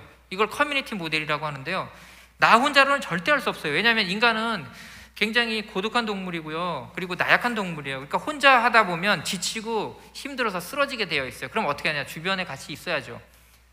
같이 힘들지만 같이 손잡고 갈 수 있는 사람이 있어야 돼요. 그런 사람들을 모으세요. 그리고 같이 커뮤니티를 하세요.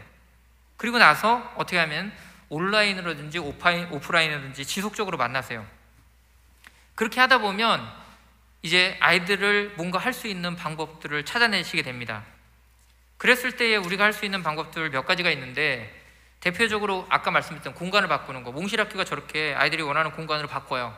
아이들이 자기네들이 책상 배치 뭐 이런 거 다 하고요. 이 오프라인만 있어야 되느냐? 온라인도 가끔 필요해요. 물론 온라인이 전부는 아닙니다. 메타버스를 도입하는 게 찬반론이 분분한데요, 저는 이렇게 생각합니다. 메타버스는 도구일 뿐이에요. 근데 그 도구가 때로는 없으면 정말 힘들 때가 있어요. 그러니까 그 필요한 도구를 누군가는 만들어줘야 돼요. 그래서 저는 부서별 한 명 정도는 기술 엔지니어가 필요하다고 생각해요. 청년들 있잖아요. 오늘 오신 청년분들, 이분들 이미 다 받았어요. 대학에서 교육 다 합니다. 요즘은 교양 강좌 필수로 디지털 리터러시 교육을 해줘요. 그러니까 이미 다 쓰실 수 있어요. 이런 분들 세우세요. 청년 교사들 세워서 이분들이 각 부서별로 한 명씩 배치가 돼가지고 기술 엔지니어를 해주는 겁니다. 그러면 온라인 공간에서 저런 거 만들 수 있어요. 저도 할 때 제가 다 안 만듭니다. 저희 부서에 중등부에 대학교 다니신 선생님이 있는데 그 선생님한테, 청년 선생님한테 부탁해요. 그러면 제가 처음에 좀만 가르쳐주고 그 선생님이 저보다 나중에 더 잘해요. 이렇게 가르쳐주는 거, 이양하는 거예요. 그리고 또 한 가지는 아이들이 원하는 방식으로, 제가 지난번에도 보여드렸던 것 같은데 어플이 있어요. 어플로 아이들이 퀴즈 대회도 다 할 수 있어요. 아이들이 포인트도 모을 수 있어요. 이런 거 조금만 눈을 돌려보시면 다 찾아낼 수 있습니다. 그래서 이런 것들을 찾게 되면 같이 공유하는 거죠. 서울 북로에서 공유하는 거예요. 이런 어플이 있는데 아이들이 신앙교육에 도움이 되더라, 같이 하는 거예요. 그리고 나서 우리가 해야 되는 것, 다시 돌아와야 되는 것, 본질을 잃어버리지 않게 가는 거죠. 본질을 잃어버리지 않게 가는 게 바로 예배를 다시 회복하는 겁니다. 예배를 회복하는 방법은요, 무조건 모이는 거죠. 공동체 예배가 무조건 회복이 다시 돼야 돼요. 하나님께서 왜 교회를 그렇게 강조하셨나 보니까, 제가 생각해 보니까 인간의 나약함 때문에. 우리는 정말 쓰러질 수밖에 없어요. 그런데 옆에 같이 누가 있잖아요. 그럼 같이 살게 됩니다. 같이 손잡고 일어나게 돼요. 같이 모이게 만드세요. 그런데 정말 말도 안 되게 같이 모이는 상황이 안 될 경우가 있어요. 그죠? 지금처럼 이렇게 누가 코로나 걸렸는데 그 친구 나올 수 없잖아요. 그럼 그 친구 포기할 수는 없어요. 그럼 어떻게 해야 되냐면 그 친구를 같이 예배의 자리로 끌어들여야 돼요. 그래서 공동체 예배를 기반 베이스로 가는데 미디어 예배도 어쩔 수 없이 드려야 되는 상황이 온다면 그 미디어 예배 안에서 아이들이 집중할 수 있도록 만들어줘야 됩니다. 이거 되게 중요합니다. 저희 교회가 지금 저렇게 되어 있어요. 중등부실이 저렇게 되어 있는데, 제가 블로그에도 하나 글을 올렸어요. 하이브리드 예배를 제대로 세팅하는 방법이라고 했는데, 올렸는데 웹캠을 조그만 걸 써요. 저 가운데 밑에 보면 하단에 하얀 거 조금 보이십니까? 사각형? 하얀 거 보이세요?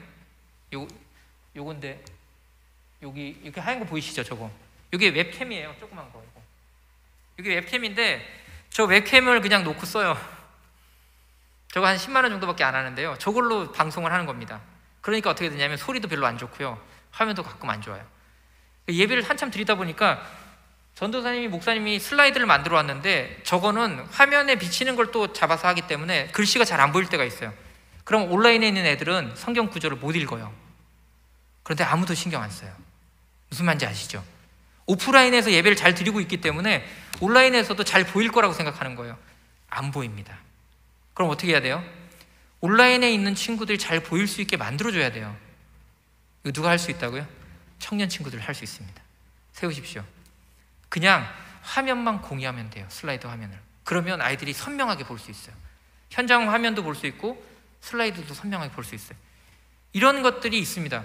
그러면 어떻게 되냐? 이런 것들을 세팅하는 방법을 알아야 돼요. 누군가가. 음향도요, 보면 음향이 잘 안 들어가요. 막 울린단 말이에요. 근데 조금만 만지면 음향도 깨끗하게 들어갈 수 있어요. 저렇게 카메라가 좋지 않아도 들어갈 수 있어요. 세팅을 만지면 되는 거예요. 무슨 얘기냐면 예배를 드리는 곳이 어디든 간에 제대로 예배 드릴 수 있는 환경을 만들어줘야 됩니다. 미디어 예배를 드릴 때의 주의점도 있어요. 반드시 이거 하셔야 됩니다. 예배의 시공간을 아이들이 스스로 만들게 하세요. 아, 내가 예배를 드리는 공간과 시간이 있다, 구별돼서 드리는 곳이 있다. 그게 자기 방이건 어쩔 수 없이 거실에서 그냥 스마트폰을 놓고 예배를 드리던 간에, 아니면 뭐 식탁에서, 아니면 책상을 펴놓고 드리던 간에, 어쨌든 이 공간은 예배 드리는 공간이야 라는 것을, 주일에 내가 예배 드리는 공간이야 라는 것을 만들게 하세요. 그리고 예배 자세를 갖추게 하세요. 1년 반, 2년이 지나니까 아이들이요, 처음에 막 이렇게 율동도 그러시더라고요. 선생님들이 유년부, 유치부는 막 율동도 하잖아요. 처음에 막 율동도 따라하다가 집에서 화면 보고, 그 다음에 이제 소파에 앉아서 드리다가 나중에 누워서 드려요. 그 자다가 일어나가지고 그냥 눈곱 떼고 이러고 화면 꺼놓고 드린단 말이죠. 그런 예배를 하나님께서 받으시겠습니까? 가르쳐야죠. 예배 자세 갖추는 거 중요하다. 그리고 온라인에서 카메라를 켜라. 운동하셔야 됩니다. 그리고 온라인에 몰입감을 높이는 방법은 누가 해주셔야 되냐면 우리가 해줘야 돼요. 이건 아이들이 할 수 없는 거니까 우리가 해줘야 돼요. 그렇게 되면 아이들이 예배의 중요성을 다시 인식합니다. 그러니까 공간이 어디든 간에 내가 예배는 하나님께 드려지는 거야 라는 것들을 아이들이 깨닫게 하고 인식하게 하고 자꾸 리마인드하게 하는 거예요. 그래서 예배 시간을 지키고 내가 하나님 앞에 예배드리는 나갈 자세를 갖추는 거 정말 중요한 거야. 영과 진리로 나아가서 예배를 드려야 되잖아요. 그렇게 할 수 있게 만들어주는 거죠. 자, 마지막 꼭지입니다. 이제 그렇게 됐을 때에 삶이 우리가 예배가 되게 하는 방법, 그러니까 삶에서 우리가 예배를 계속 이어가게 하는 방법. 첫 번째는요, 세대 간의 소통 방식을 이해하시는 거 좋습니다. 저희는 어떻게 했냐면 퀴즈를 냈어요. 어떻게 퀴즈를 냈냐면 이렇게 퀴즈를 냈어요. 저게 그림 퀴즈 내는 툴인데요, 그림 같은 거 선택하면서 이렇게 아이들이 퀴즈를 푸는 거예요. 그리고 마지막에 항상 제가 하브르타 기법을 써서 뭘 썼냐면 이 퀴즈를 풀고 나서 느낀 점에 대한 부분을 질문으로 만들어 보게 합니다. 예를 들면 이런 질문을 만들게 해요, 아이들한테. 제가 한번 읽어볼게요. 기도하기 귀찮거나 싫을 때 어떻게 해야 되는지 질문해 보세요. 중학생 아이들이 만든 질문입니다. 교회나 집이 아닌 밖에서 기도를 드리기 망설여질 때 어떻게 하면 기도를 드릴 수 있을까요? 여러분들 혹시 그런 적 있습니까? 기도하기가 귀찮을 때가 있었는데 어떻게 하면 기도하는 것이 즐거워질까요? 이게 지금의 아이들이 갖고 있는 고민입니다. 정말 솔직하죠. 근데 수준이 높죠. 이거 중등부 아이들이 올린 거거든요. 우리가 갖고 있는 신앙의 고민들을 아이들도 똑같이 갖고 있어요. 이런 아이들이에요. 소중한 아이들이에요. 이 아이들을 우리가 인도할 수 있어요. 밤이 되면 생각이 없어져서 그냥 있다가 자려는 경우가 많은데 어떻게 해야 될까요? 여러분들도 그러지 않습니까? 저도 저녁 기도, 잠들기 전 기도 놓칠 때 종종 있거든요. 힘들어서 그냥 피곤해서. 아이들도 고민하는 거예요. 이 아이들한테 우리는 어떻게 답해줘야 될까요? 저희가 어떻게 했냐면 일주일 동안 이 아이들이 이 질문을 올리게 하고요, 이 질문을 주일날 딱 띄워놓고 정말 궁금한 거 하나 골라보세요. 물론 나머지 질문도 답을 해주지만 그 질문을 집중적으로 답하기 위해서 뽑게 합니다. 그러면 아이들이 투표를 막 해요. 카톡에다 투표를 막 합니다. 그럼 투표해가지고 뽑힌 질문 있잖아요. 그 질문, 좋은 질문 올린 친구한테 포인트도 주고요, 좋은 질문 올린 건 누가 답을 해주냐면 교육자분이, 목사님하고 전도사님이 나오셔서 답을 해주는 겁니다. 목사님도 그럴 때가 있었어. 그런데 그럴 때는 이렇게 했어, 목사님은. 그러니까 너네들도 한번 그렇게 해보자. 답해주는 거예요. 아이들이 실제 삶 속에서 겪는 신앙적인 문제들을 끄집어내고 그걸 할 수 있게 만들어주는 거죠. 그러면 어떻게 되느냐, 아이들이 궁금해하기 시작해요. 내가 빨리 끝내라고 그러네요. 타이머가 이제 5분 남았다고. 제가 2배속으로 이야기하겠습니다, 지금부터. 그래서 아이들한테 그런 방식을 쓰게 되면 삶 속에서 궁금한 것들을 물어보게 되고, 물어보게 되면서 신앙과 연결하게 되고, 그리고 답을 찾아가게 되는 과정들을 같이 엮어가는 겁니다. 이런 거 하려면 사실 오프라인 공간도 있어야 되고요, 온라인 공간도 있어야 됩니다. 저희는 이제 교회 교육 스마트 교회들은 더 프루닝이라는 플랫폼을 쓰는데요, 저기다가 아이들한테 어제도 그 큐티하고 나서 말씀 사진 찍어서 올리라고 했더니 지금 아이들이 몇 명이 답을 했어요. 그럼 답을 하는 친구들을 바로 집게에서 볼 수 있거든요. 그 미션을 여러 가지 낼 수 있어요. 퀴즈도 낼 수 있고, 뭐 퍼즐 같은 것도 낼 수도 있고, 그림 미션도 낼 수 있고, 여러 가지 미션을 그냥 스마트폰에서 바로 낼 수 있어요. 집계도 바로 되기 때문에 출석이나 이런 것들도 저희들 다 여기서 관리합니다. 뭐 이런 어플들이 있어요. 조금만 찾아보시면 이런 어플들을 이용해서 아이들하고 활동할 수 있는 방법이 있다고요.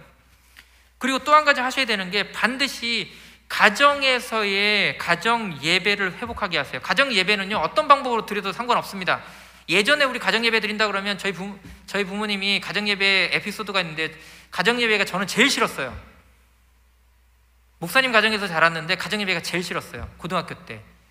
안 그래도 공부하고 바빠 죽겠는데 가정 예배를 드리면요, 30분, 40분, 심지어 1시간 드린 적도 있어요.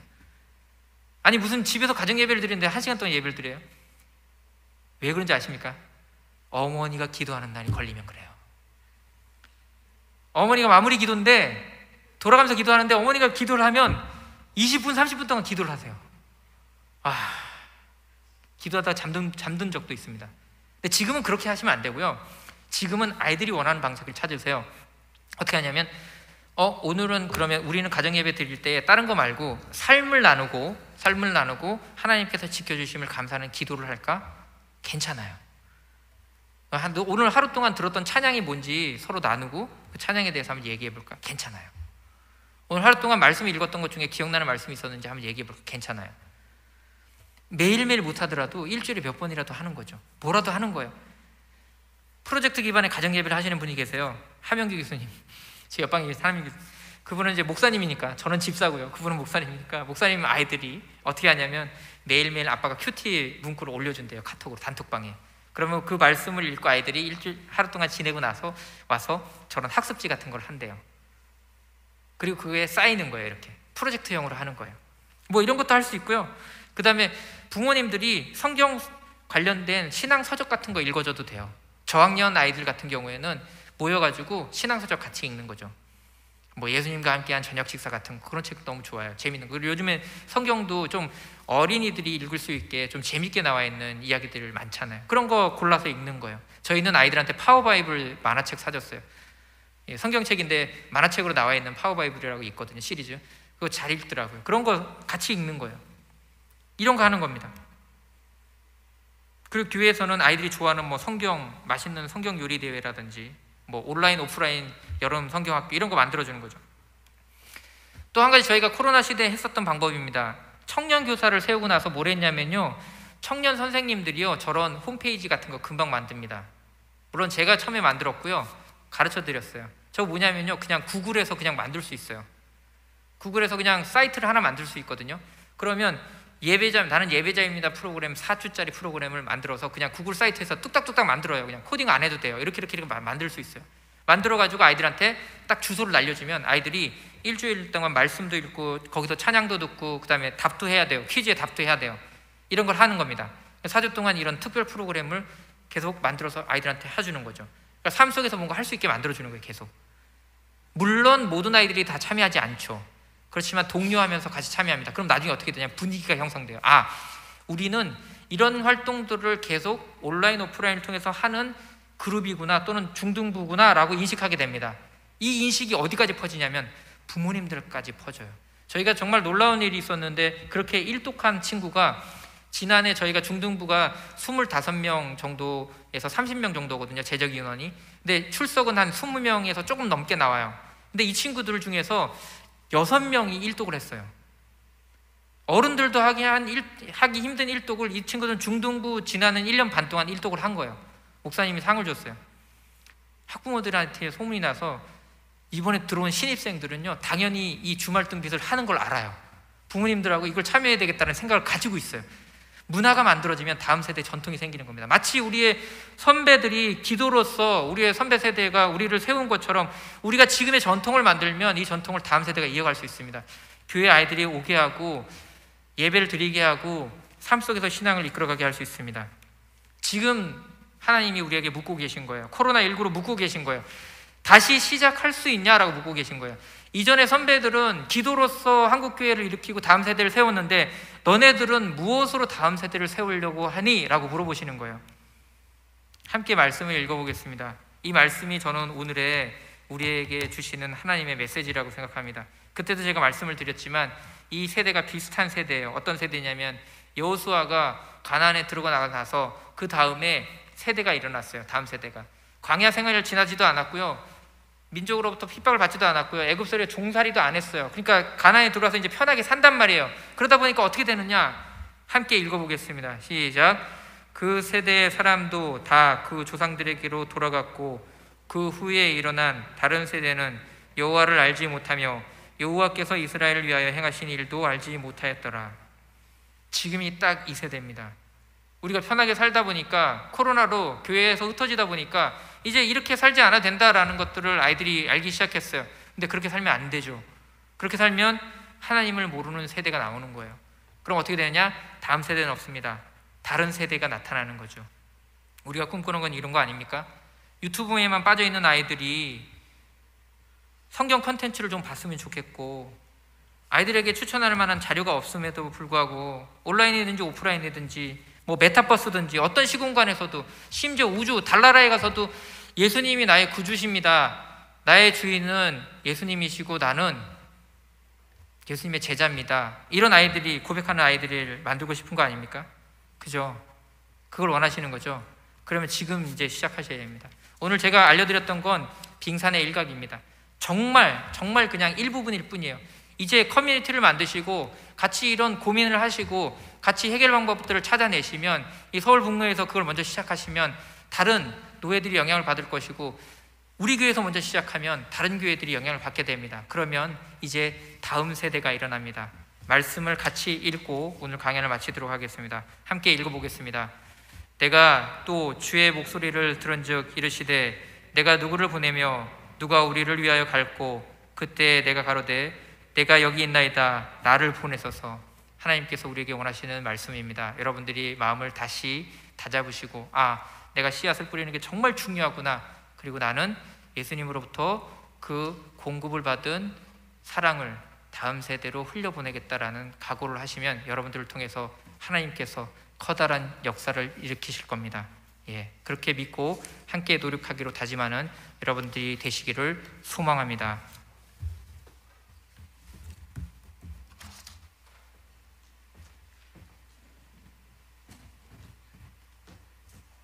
네, 귀한 강의 해주신 교수님께 다시 한번 감사로 박수 드리겠습니다. 정말 감사합니다. 강의 전에 만내드렸던 것처럼 소감문 작성해 주시고요. 그리고 소감문을 작성해 주신 분들에게 3,000원 상당의 카톡 기프트권 보내드립니다.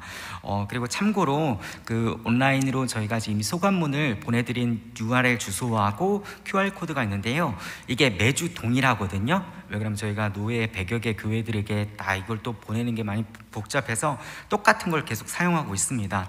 그러다 보니까 카톡으로 URL을 공유할 때는 맨 처음에 있었던 그 문구가 그냥 그대로 들어가 있더라고요. 그래서 뭐 1강이라고 이렇게 써 있는데 무시하고 그냥 들어가도 이번 주 거로 새로 되어 있습니다. 그래서 2강 이번 거 제출 마감일은 4월 15일 금요일 자정까지 되어 있습니다. 많은 교사 선생님들 그리고 학부모님들의 참여 바랍니다. 참고로 다음 주 강의는 총신대학교 신학대학원 실천신학 교수님이신 주종훈 교수님 모시고 교회학교 교사를 위한 예배 이해와 사역의 과제라는 주제로 강의를 듣는 시간들을 가지려고 합니다. 많은 분들 참여 바라고요. 또 오늘 긴 시간 끝까지 강의 참여해 주신 여러분 다시 한번 감사드립니다. 다음 주에 뵙겠습니다. 감사합니다.